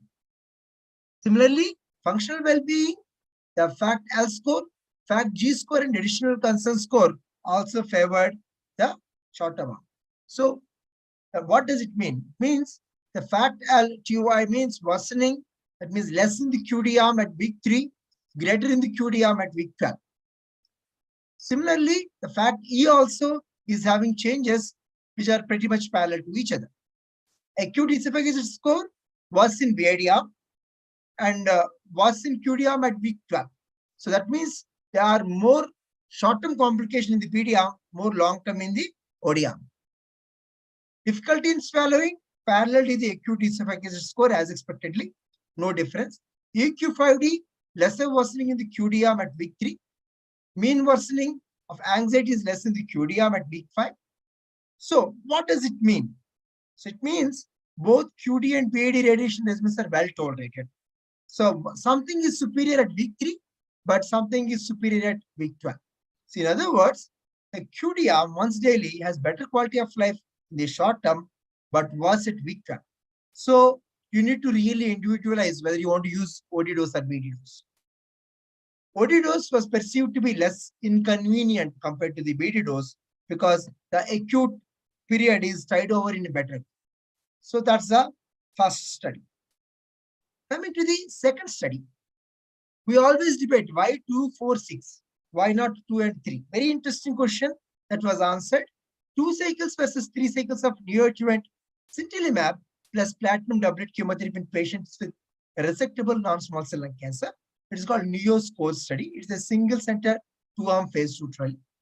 So it's a immunotherapy that favors MPR rate compared to the neoadjuvant setting. So there is a data of using immunotherapy in the neoadjuvant setting. If you look at various trials which have been presented, they use atezolizumab, nivolumab, toripalimab, compared to durvalumab and other things. So all of them showed that both MPR rates and pathological CRs are superior when you add checkpoint inhibitors to the standard chemotherapy. So they also designed in a similar way. Sintilimab 200 mg day 1 along with chemotherapy, 2 cycles versus 3 cycles. Surgery was done, and if the patient received 2 cycles, they were given 2 more cycles. If the patient received 3 cycles, they were given 1 more cycle. And maintenance treatment of sintilimab till the follow-up. This is the study design. If you look at the planned sample size, it is a phase 2 study, mind you. It was 1 or 2 patients, 51 in each arm. They have been stratified as per the PDL1 score. 60 patients were targeted to be recruited, expected dropout rates of around 20%. So at the end of December 3, 2021, DSMB review showed that to terminate the trial because there is no point in doing the trial any further. So let us understand why they terminated the trial. This is a schema, larger schema, how the trial looked. The arms were well balanced. There is no difference. And if you look at 2 versus 3 cycles, no major difference. The p-value is insignificant. The authors felt that it may be narrow cycle difference, but it is not like 2 versus 4, where you expect more responses, as well as small sample size that didn't favor the p-value. But if they dissected deeply, the pathological CR rate is also not very significant. If you look at the regression, the graphs didn't show any difference between 2 cycles and 3 cycles, though 3 cycles expectedly have a slightly more regression because more number of cycles, but it didn't yield into any of these benefits. So if you look at the stage 3A, they are more in the 3 cycle arm compared to the 2 cycle arm. That's probably one of the reasons where they see more regression, right? So the others concluded that the planned surgery didn't differ much. The side effect profile also didn't differ much. So they told that 3 cycles can be given. That's the only conclusion they could make, right? So that more cycles of neoadjuvant chemotherapy provide higher MPR rates for the patients with resectable, especially for the squamous subset. So that's a very, very small subset, very difficult to draw conclusions based upon this 51 patients data, but that was the observation nonetheless. So coming to the third study, it was pembrolizumab versus placebo in resectable early stage NSCLC. What is the difference in the subgroup related to the type of surgery, disease burden, and acute chemotherapy? So it's a large meta-analysis. The patients were randomized to pembrolizumab versus placebo, and the dual primary endpoints were DFS in the overall population and DFS in the PDL1 positive score of more than 50%. The secondary endpoints were DFS in any PDL1 expression, OS in any PDL1 expression, and lung cancer specific survival and safety. If you look at the overall population, they are well balanced between pembro and placebo, so as the PDL1 with TPS more than 50%. There are no major differences, including the EGFR expression, ALK translocation, and whatnot. If you look at the data, at the end of the 18 months, DFS in the overall population, the pembrolizumab arm is much better. 73.4% of the people have disease-free at 18 months compared to 64.3%. If you look at the median overall survival also, it is 53 months versus 42 months. So DFS is definitely superior. For those with PDL1 more than 50% score, the hazard ratio, the graphs were not separated that widely. But if you look at the the median, which was not reached, it appears as if the Pembro arm is faring better. If you look at the overall survival, Pembro and PFS, Pembro and placebo, no difference, and they are paralleling with each other. So there may not be any overall survival benefit. So if you further stratify these things into bilobectomy, lobectomy versus pneumonectomy, nodal status, tumor size, and the received adjuvant therapy versus not received adjuvant therapy.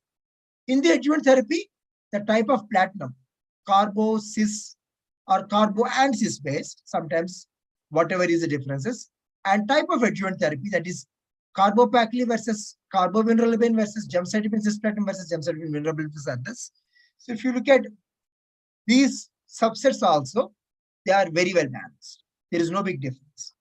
So if you look at which arm is doing better, Pembro appears to be doing slightly better in some of the cases where the nodal status are high, or when the tumor size is just less than 4 centimeters, and those who didn't receive adjuvant therapy, the Pembro is not showing any advantage over the placebo.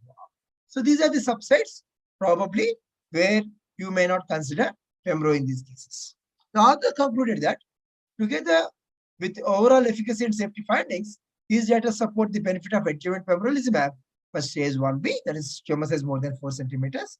As I told you, the nodal status, they did matter. Following complete resection and if recommended as adjuvant therapy as well. So these are the recommendations. This is the last of 4 abstracts. This is called Skyscraper 2 study. It's a phase 3 randomized double-blind placebo-controlled study of atezolizumab carboplatin etoposide with or without adding tiragolumab in patients who are untreated with extensive stage small cell lung cancer. Mind you, this is the second small cell lung cancer in this aspect. There is a IgIT is a novel inhibitory immune checkpoint present on the immune cells in the many cancer cells, including small cell lung cancer. There is a new drug which was developed targeting this, and they want to see if they add this TIGIT novel inhibitory checkpoint inhibitor will add any benefit in terms of overall survival and PFS. If you look at the study design, the tiragolumab 600 mg once in 3 weeks versus placebo when compared to atezolizumab with etoposide platinum. So the maintenance of placebo atezolizumab versus tiragolumab with atezolizumab was given. So the stratification is ECOG status, brain mets, and LDH levels. Co-primary endpoints was overall survival, and secondary endpoints were PFS, duration of response, safety, and efficacy. So this is the study design. If you look at the arms, they are well balanced. There is no major difference between the race, the tobacco use, the baseline ECOG status, LDH levels, brain metastasis. If you look at the arms, surprisingly, tiragolumab has fared inferiorly compared to placebo. That means it has actually produced more harm than good. The interim overall survival also, it is showing inferior survival. 13.6 months versus 13.6 months is the median. But if you look at the graphs, the graph of tiragolumab is dipping compared to the placebo. So the PFS-OF interim analysis also showed there is no difference. And they tried to subset based upon the preconceived stratification points. That's also showing no advantage of adding tiragolumab. In fact, the placebo arm is doing better. In various subgroups with brain metastasis, this arm is again, there is no difference. So the objective response also, no major difference between tiragolumab and these things, because complete responses are, though appears to be 4% superior, but the stable disease is almost better in the placebo arm. We don't look into the response rates. We always look into the adverse event rates and the overall survivals. If you look at the adverse event profile, so they are also quite balanced, and AEs of specific interest are slightly more in tiragolumab because we have added 2 immunotherapy agents. Right? The serious adverse events are also more there. So the authors concluded that the addition of tiragolumab didn't add any survival advantage. So these are the 4 things: 2 in the small cell lung cancer, 2 in the non-small cell lung cancer. The small cell lung cancer showed that Probably once daily is having a slightly better tolerability, though it is having a long-term and mid-term poor quality of life, but it is still feasible to do OD versus BD in terms of fractionation in the radiotherapy. The second in the small cell lung cancer is addition of the TYK2 inhibitor didn't prolong the survival as expected. It is a negative study. These are in the small cell lung cancer. In the non-small cell lung cancer, irrespective of the subset analysis, atezolizumab has prolonged the survival in the patients, especially if the size is more than 4 centimeters. That's the conclusion of the subset analysis of those studies. So this is what it is from my side. And over to the organizers. Thank you, Dr. Suresh, for a very nice presentation. So what do you think, which of these studies are going to be practice changing from now on or probably in times to come? So definitely regarding the small cell lung cancer, radiation oncologists are the best people. I'm not a radiation oncologist, but when I went through these studies, it appeared as if you want a short-term comfort, use OD dose. And if you want a long-term comfort, probably use the BD dose. So I didn't see any major difference. It is more of individualization. That's one point. Point number two is the new receptors in the small cell lung cancers appear to be elusive because the new receptor also didn't produce any benefit in the phase 3 phase. So small cell appears to be status quo, no major change. But yes, definitely in the non-small cell, adjuvant atezolizumab may come into the picture. That's what actually is the positive side of the picture that I see in these cases. Right. I agree. Thank you so much for a very nice presentation. So we are going to discuss more of this in the panel discussion that ensues. So with this, we come to the next part of our meeting, and which is going to be a panel discussion, which is going to be moderated by Dr. Chaturbuj. Dr. Chaturbuj, sir, good evening. Hi, Dr. Rajat. Good evening. Am I audible? Medical oncologist at Yeah, Rajat, am I audible? Yes, sir, you are. Yes. The updates in ASCO 2022 in lung cancer, and how does it really change our practice? Sir, please, can you call your moderators? Sorry, call your panelists. My moderator, you are my moderator, Rajat. Uh, So, because you are moderating everyone, so you are the moderator. And panelist, I think everybody has joined. Dr. Mansi Sharma, I can see her. Dr. Mansi, good evening. Dr. Sunil is there. Dr. Kripa, I think she has not joined. And the other two panelists, Dr. I think just Dr. Rakesh Pinati and Pinaki. yeah, Dr. Rakesh Pinati and Dr. Pinaki Mahati. Yeah, so both of them have joined. Are you there, sir? Yeah, I'm here. Pinaki. Yes, Yes, Dr. good evening. Pinaki. I'm here. Yeah, Dr. Rakesh. Pinaki. Yes. So, thank you. So, just a minute. Can you?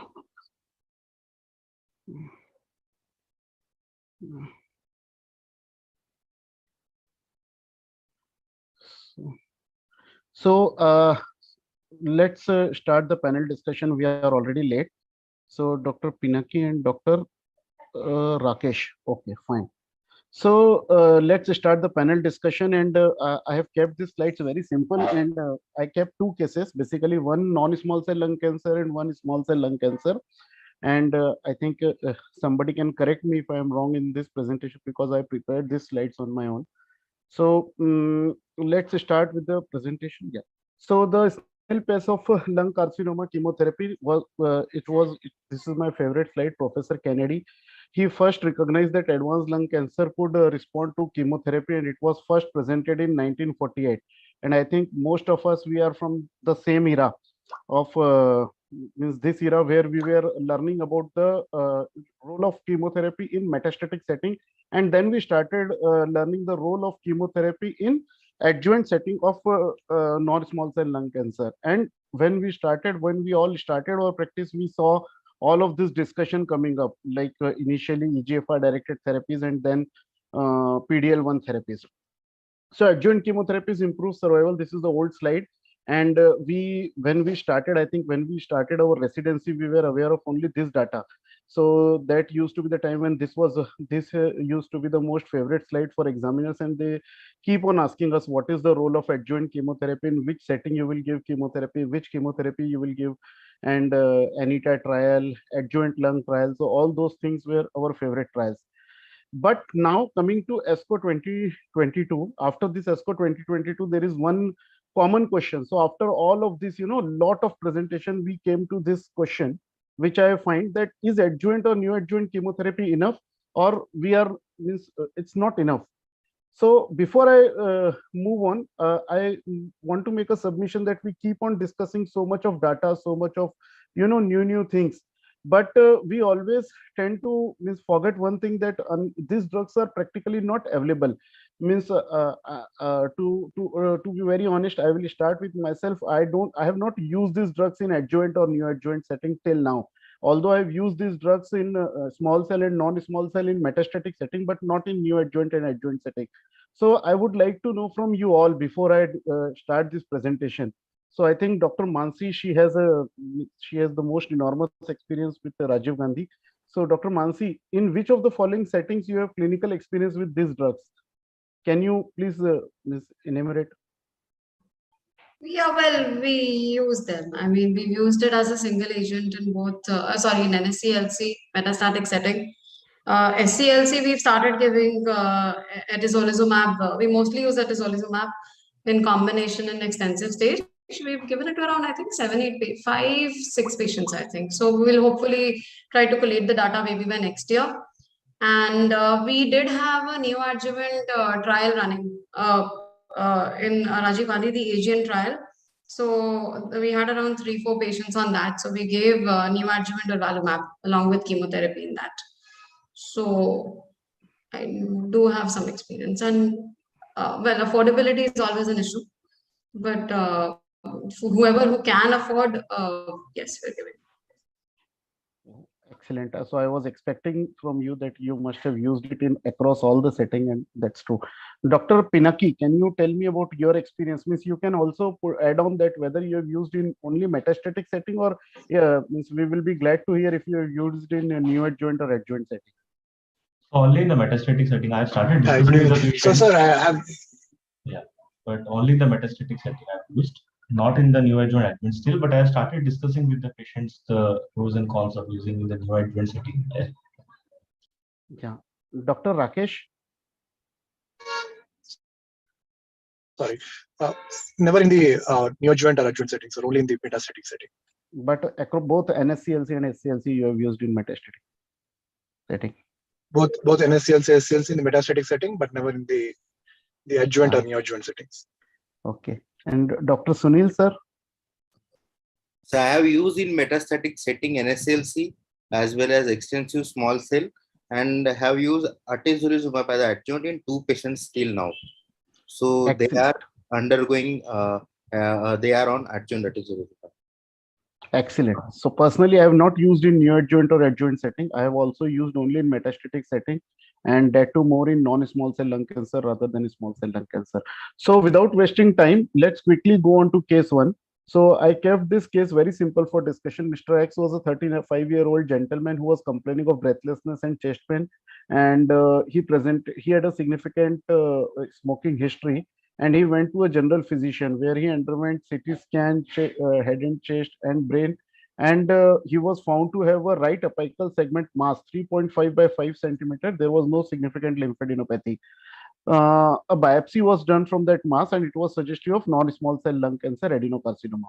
So now this patient is being referred to medical oncologist. So Dr. Sunil, can you tell me how will you approach this case? So for this patient who has a 5 centimeter lesion on scan, first I would like to go ahead with a PET CACT for this patient to look for the staging of the patient as well as mediastinal node. If mediastinal nodes on PET scan looks metastatic, then we'll proceed with mediastinal staging with the available technique, whether it is a mediastinoscopy or IBUS, And then if turns out to be early breast cancer, then definitely we'll consider for surgical things. Depending on the stages, then we will think. And Yeah. if it's a early stage, definitely I will consider MRI brain to rule out brain metastasis. And if it's an advanced stage, then you will not do MRI brain. Then definitely we'll do, but before So proceeding to you said if surgery, it's an early I stage. mean to say before proceeding to surgery, we'll have a MRI brain scan. So you will do which, is there any subset of patient in which you will avoid doing a MRI brain? Uh, so usually in metastatic setting with non-small cell lung cancer without symptoms of brain mets, I don't do MRI scan. So in metastatic lung cancer, you will not do, but if it's a early stage lung cancer, you will do MRI brain. So Yes, up to yes. which stage you will do? Let's say if it's a 2 by 2 centimeter lesion. Maybe I tend to do MRI brain before proceeding to surgery. Okay, okay. Any difference of opinion? So Dr. Rakesh, any difference of opinion? Sir, I would do MRI brain for all patients of lung cancer, irrespective of the staging. More so for those patients who are going for surgeries. Yes, PET scan in all cases, I'll probably do it. And if the patient already had a CT chest and thorax, probably I would avoid doing a PET CT. But if I am the person who is doing the staging evaluation, probably PET CT and MRI in order. Molecular testing in the early stage, I'll do a focused testing of EGFR alone, not an extended panel. This is how I do, sir. Great, great. Dr. Mansi, you also agree with Dr. Rakesh or you don't agree? Yeah. I mean, agreed, absolutely. Molecular staging. So definitely EGFR may be extended NGS depending on whether we have a trial coming up or not in the neoadjuvant setting. So basically that. Otherwise, in routine clinical practice, not right now, not till we have more data. So I think means most of us agree. And means when I went back to check NCCN, because once we finish our academics, we of very less often we see NCCN guidelines and we practice what we feel. So means most of us are correct. Means if somebody doesn't do MRI brain, means I mean he's not wrong. But as far as NCCN is concerned, any patient from stage 2 onwards, we are supposed to do PET scan in all the cases if not done previously, and MRI brain with contrast from stage 2A onward. Stage 2 and stage 3A onward we should be doing. Stage 1B, it's optional. So I think this was already told by Dr. Sunil, so it's perfectly fine. Means for a very early stage, he said that he would like to do MRI brain for even stage 1, but it's optional. So I think it's either way it's correct. So how do you decide resectability in your clinical practice, Dr. Pinaki? Is there any means I'm sure you will say that you send it to surgeon and they decide, but is there any criteria in your clinical practice? So Because no, actually, I my let my experience is bad, oncosurgeon because decide. when we send to surgeon, he always feel that it is resectable. No, it's the other way around. Actually, we have in the lung, basically you have to see whether what extent of the lung has to be resected. So generally with the central tumors and all, it is definitely more of a pneumonectomy rather than a segmental resection. So it is generally at the discretion of the oncosurgeon. I let them decide what is resectable and what is not. Okay, okay. Dr. Rakesh, what do you? I think it's a shared decision between pulmonologists and surgeons most of the times. Medical oncologists usually take a backseat in this. I would say there is an additional factor of waiting list for surgery as well in busy centers. That can also play a factor, irrespective of resectability or not resectability. There it could be a factor for a systemic treatment in that setting as well. But it is most of the times a pulmonologist and surgeon who take the call. He usually take a backseat. Yeah, agreed. But why I put up this question is because now we have we in fact throughout today's complete discussion we were discussing about role of neoadjuvant immunotherapy coming up. So when we refer to the surgeon, means most of the time the patient means land up doing surgery upfront. But when we decide that this patient fits for neoadjuvant, so means we need to discuss. But differentiating between a resectable and unresectable status is means it varies from surgeon to surgeon. And resected means obviously there are certain diseases like matted N2, matted N3, bulky N2. These are all obvious unresectable disease. but resectability status often change even after when somebody plans for definitive chemoradiation, and there is no universally accepted definition of unresectable stage 3 disease. So determination is usually made on a case to case basis. So Dr. Mansi, has this happened in your clinical practice that you have decided for a definitive chemoradiation, and after definitive chemoradiation the surgeon feels that now the patient is resectable and means you are sending from surgery? It happens occasionally. I mean, it happens occasionally. I mean, tumor board yesterday, we had a patient who's EGFR mutant, post multiple lines, osimertinib, doing very well. Finally, has a very small lesion. So, we do take these cases up where they've had a very good DFS to see whether we can or not, but it's very rare. And we obviously decide these things in tumor board. So, Okay. So these are all exceptional scenarios, but as a rule of yeah. thumb, once we decide that it's a definitive chemoradiation, then after definitive chemoradiation, we don't operate, right? Now, unless, yeah, again, the patient is doing very well for a long time with, a very small burden of disease, but those are exceptions rather than the. Okay. Okay. So Dr. Sunil, again, which neoadjuvant chemo regimen, suppose this patient surgeon send back to you and says, better you give some neoadjuvant chemotherapy and then I will operate. So which neoadjuvant chemo regimen you will choose? What is the So role of PD-L1 if inhibitor? I think we the can take all these three questions. yeah, so if the patient is fit, my choice of new adjuvant regimens for adeno remains PEM, Trixit, and cisplatinum. So PEMCIS for 4 cycles is what I use. Role of PDL1 inhibitors. So as of now, I have not used in neoadjuvant setting, but based on the recent checkmate 816, I am trying to communicate to patient regarding the role of neoadjuvant immunotherapy and trying to convince the same, though we don't have approval for same. Okay. And what are the number of neoadjuvant cycles? Okay, so you already mentioned 4 So cycles. 4 cycles. Dr. Pinaki, can you differ or is there any difference of opinion from Dr. Sunil? No, sir. I think we are more or less on the same page. Whether to give 3 cycles or 4 cycles, I think the opinion might vary depending upon the biology. It is squamous or non-squamous. We decide the pemetrexed versus paclitaxel. But now we have seen in the data that there is a PCR rate of almost 25 to 35% in the checkmate and the Nadim trial. So definitely very hopeful that patients would agree to take the PD-L1 inhibitor with neoadjuvant. And I think in that setting it is 3 cycles of chemo plus.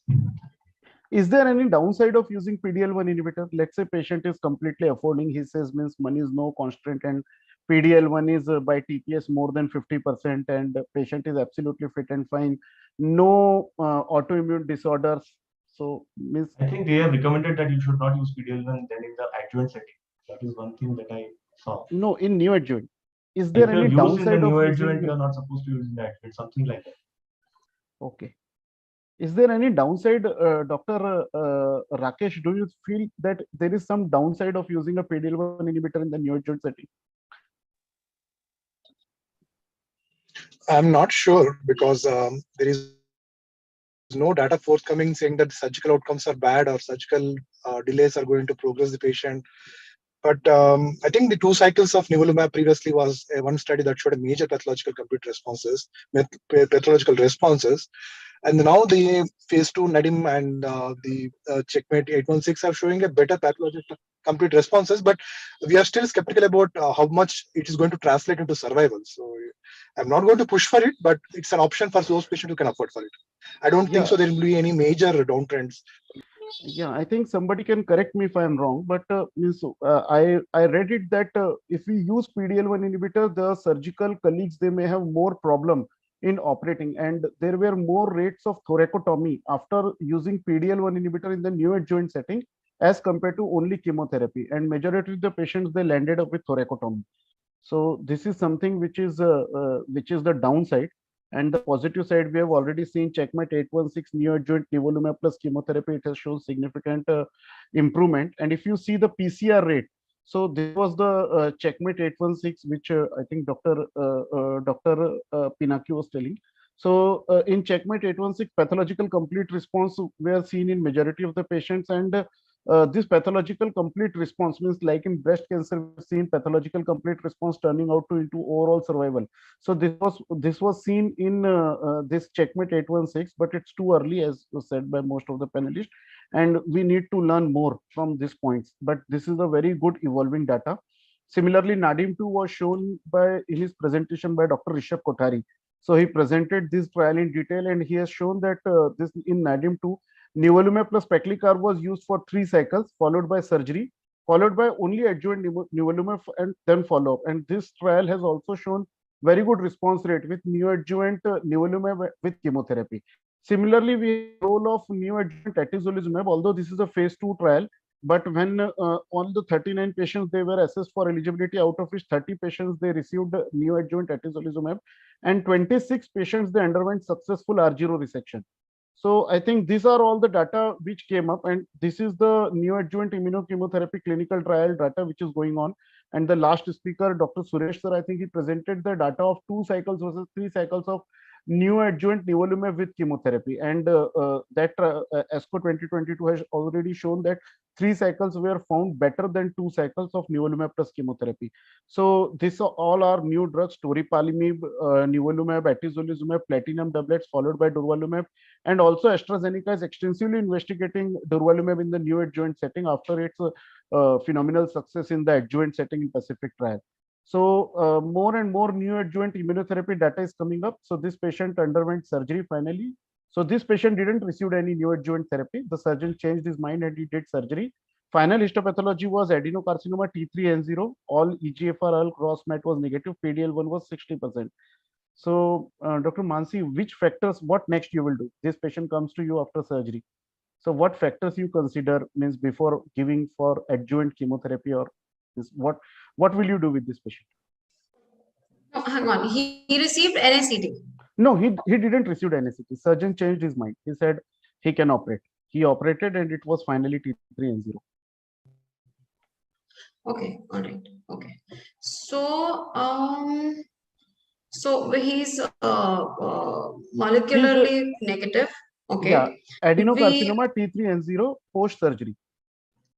so your question to me is specifically regard to adjuvant immunotherapy or adjuvant No, treatment? I am just asking what adjuvant therapy will you give? This patient comes to you for further treatment.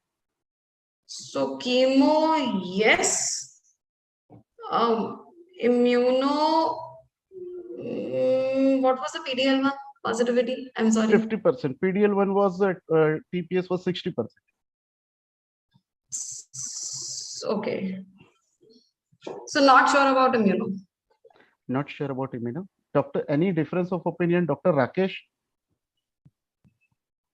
Yes, sir, surely for cisplatin combination chemotherapy for this person, and he would receive 4 cycles of chemotherapy and followed by immunotherapy because there is data to suggest and back up the PFS. Okay, so how many cycles of immunotherapy and which immunotherapy you will prefer? Yeah, I personally haven't used it in any patient. Probably I will use atezolizumab. I would go by the clinical trial study design. Atezolizumab probably after chemotherapy, and I'm not sure about number of cycles. Sorry. Yeah, sure. It's 1 year of atezolizumab, I think. 1 year of atezolizumab. Okay, and Dr. Sunil, you also. Yes, I agree with Rakesh sir. Chemotherapy definitely yes for 4 cycles, and in view of PDL1 positivity, atezolizumab as a adjuvant maintenance for 1 year after chemotherapy. So no other choice apart from atezolizumab after ASCO 2022? No, still my preference will be atezolizumab. Sure, perfectly. So which factors we do means my intent of asking this question was whether we do consider type of surgery when we choose our adjuvant chemo regimen, whether we consider strength of PDL1 positivity, and whether we see whether patient has received adjuvant chemotherapy or not when we want to decide on adjuvant immunotherapy. So IM power 010, which most of our panelists they were I think referring to atezolizumab for 1 year. So this atezolizumab has already shown statistically meaningful DFS difference in from stage 1B to 3A onward when given after chemotherapy. But what I wanted to emphasize is from atezolizumab was given only to those patients who had PDL1 more than 1%. But after ESCO 2022, this is one of the data which was presented by the previous speaker, Keynote 091. So in this patient population, they stratified the patient population into two types, means TPS more than 50% and less than 50%. And DFS benefit was generally consistent across most of the subgroups. So whether they are PDL1 positive or PDL1 negative. So pembrolizumab, it improved DFS regardless of surgical resection, regardless of whatever type of surgery done, regardless of degree of lymph node involvement, regardless of tumor size, and regardless of type and extent of chemotherapy. So together with this thing, means this data has come up, this checkmate data has come up that pembrolizumab can be given to this patient for up to 18 cycles. So this is something. How long to continue? I think we answered this question. Other markers, I just kept this slide to for a revision. So this patient, scenario 2, so Dr. Sunil, this patient underwent surgery and final histopathology is again adenocarcinoma, but this was EGFR del19 positive. Sorry for the typing error. Del19 positive. PDL1 is 1%. So what will be your adjuvant treatment of choice in this case? So for this patient, adjuvant chemotherapy definitely I will give, and as he is a EGFR positive, then osimertinib for 3 years as an adjuvant if patient is affordable. So, okay, ADORA trial, we all are aware of ADORA trial. This is the old trial. This was presented in ASCO 2020, and the updated analysis, I think, was presented in 2021. But it was basically osimertinib 80 mg once daily for 3 years versus no treatment, and there was a significant DFS benefit. We all are aware of this. So these are ongoing randomized phase 3 clinical trial of adjuvant EGFR TKI. So we have seen neoadjuvant immunotherapy, adjuvant immunotherapy trials, and these are adjuvant EGFR TKI therapy, adjuvant TKI therapy. I think Dr. Mansi is also the investigator of one or two of these trials. I think ADORA was there. So these are the trials which are ongoing for EGFR TKI. So this is again from NCCN. Whether when patient comes to us for adjuvant therapy, now this as per guidelines we have to give chemotherapy plus atezolizumab or osimertinib if EGFR positive, or chemotherapy plus atezolizumab, chemotherapy plus atezolizumab. Pembrolizumab is still not in the guidelines. Atezolizumab, because IM power trial it came first. So atezolizumab is there in NCCN guidelines. So even if the patient has received preoperative chemoradiation and underwent surgery, chemotherapy plus atezolizumab is the standard of care.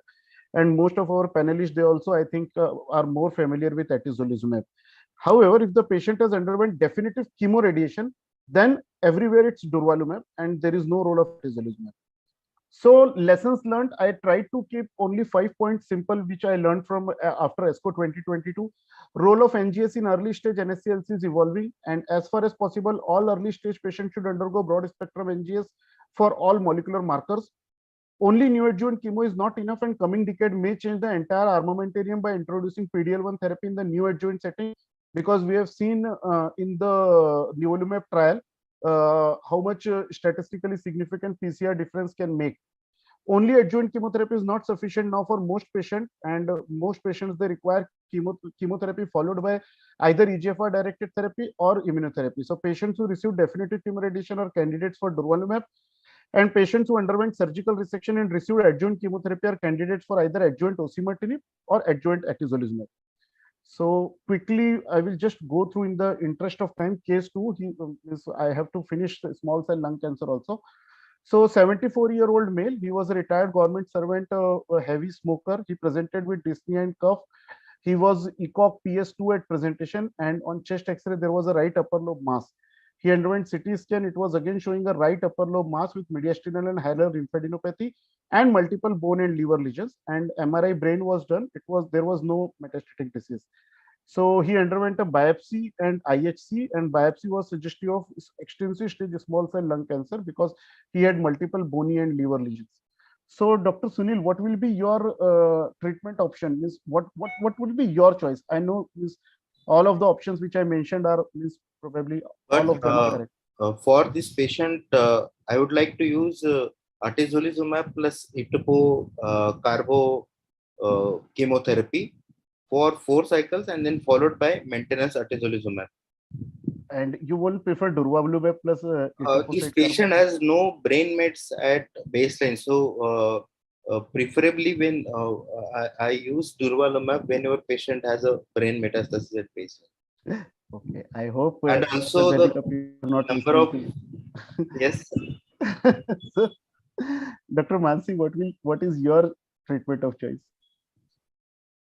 Elderly gentleman, PS is borderline. I would actually, either give single agent carboplatin initially, wait for him to recover, or give him just a small dose of etocarb first, wait for him to recover, and then definitely add immunotherapy later on. I mean, definitely. Excellent. So either, but cisplatin I don't think is an option. 71 years old, I don't think his creat clearance would be very good. And either atezo or durvalumab. Exactly. So, Dr. Rakesh and Dr. Pinaki, please one by I one would you go can. with etoposide carboplatin with atezolizumab followed by atezolizumab maintenance. Excellent. And that would be the primary because of more experience with atezolizumab, and probably you will not be using carboplatin, cisplatin for this patient. And he has no brain mets, so there is no issue with whether the patient is being trial selective or not. But I think atezolizumab has more data. We are more comfortable with. Dr. Pinaki, you will I also prefer agree. atezolizumab? I just want to make one point. Actually, we all discussed that in brain metastasis, durvalumab works and atezolizumab doesn't. But if you look at the Caspian trial, the hazard ratio is all over the place for brain mets. It is 0.3 to 1.3. So I am not sure that in brain mets durva will work and ato will not. So No, in this case, definitely without brain I mets, was making atezolizumab would be my that the treatment. that is just by virtue of this that in Caspian they included the and patient the with brain. Caspian trial included only those patients who had. Yeah, please go ahead. So the point I was making is at least there was an option of having a asymptomatic brain metastasis, or those symptomatic brain metastases were radiation treated and subsequently are stable in the Caspian trial. But I think the atezolizumab clinical trial has completely excluded those sort of patients. So based upon the presence of brain metastasis, patient can go ahead with radiation, can get on with immunotherapy with durvalumab, but that's not a choice with atezolizumab. Yeah, but I think that was They that is included, but perfectly well very few taken. But the patients were there previous, actually. yeah, but what he was trying to tell is also correct, that the means by virtue of just inclusion of patients who had brain mets, we cannot say that durvalumab works and atezolizumab doesn't work. So I mean, I also agree with him. So role of immunotherapy in SCLC we know. The means I think we can skip this slide. So atezolizumab plus cisplatin or carboplatin is the standard of care, and most of the patients, if we give them first line, don't give them in the first line, they typically progress within 0.5 to 6 months, and their life expectancy is less than 1 year. So Caspian is the trial which has approved IO regimen in the extended stage SCLC, and I think we what I wanted to show you is the difference. Which one to choose, that is olizumab or durvalumab. So we were discussing about this thing. So what is the difference? The Caspian trial allowed both carboplatin and cisplatin, while in IM Power only carboplatin was allowed. In Caspian, I think patients with symptomatic and asymptomatic brain mets with radiation therapy is recommended before or after systemic therapy, while patients with brain metastasis were only eligible if they have received prior treatment in IM Power. So only controlled brain metastasis were included. And here both 4 to 6 cycles of PP were allowed. So I personally feel that the control arm in Caspian was more robust as compared to IM Power, because in IM Power only 4 cycles of PP were allowed. So personally speaking, I feel that durvalumab trial was more strong because of the more robust comparator arm as compared to atezolizumab.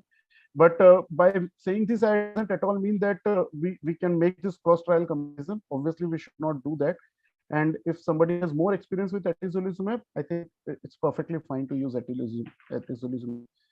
So this is the Caspian versus IM Power head-to-head comparison. Median OS difference, I find both of them same. Only thing in IM Power, only the brain metastasis were controlled, they were included, and in Caspian, the uncontrolled brain metastasis, untreated brain metastasis were also included. So these are the guidelines we all know.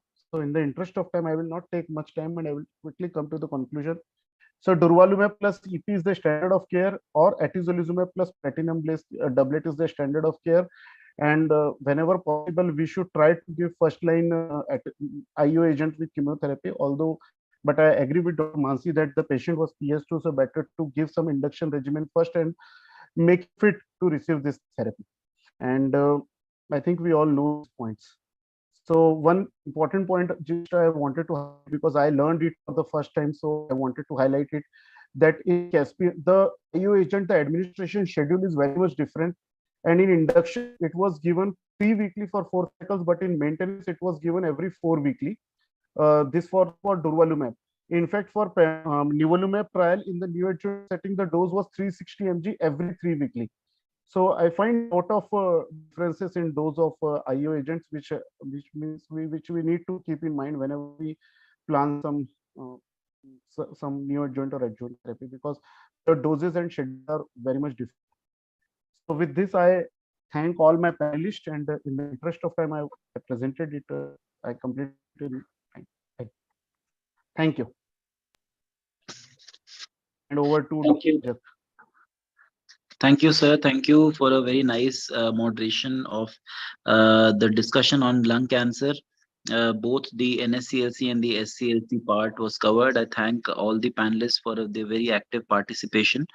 With this, we come to the end of this oncology updates. This 2-day updates we had. The first day we talked about breast and ovarian cancer, and the second day we've spoken about lung cancer. We've spoken about the role of comprehensive NGS in lung cancer. We've spoken about the very much talked about neoadjuvant immunotherapy in lung cancer. In fact, this particular topic has been spoken in 3 sessions now, including the last panel discussion. We've also spoken about the role of atezolizumab in the first line NSCLC, and a few things which we have learned when we've spoken about the ASCO 2022 updates. I thank everyone for being a part of this discussion over the last 2 days. I thank our academic partners for their sponsorship. And I thank the faculties for sparing their time for being a part of this discussion. Last and not the least, I thank people at Horizons for helping us taking us through this particular updates. So I would now like to say bye bye to all of you, and have a great evening ahead. Till we meet again, thank you very much. Thank you so much, Dr. Rajat, for giving this opportunity. Thanks, everyone, on behalf of my colleagues, Geetika and Pooja. Thanks once again. Stay safe, stay blessed. Good night from all of us.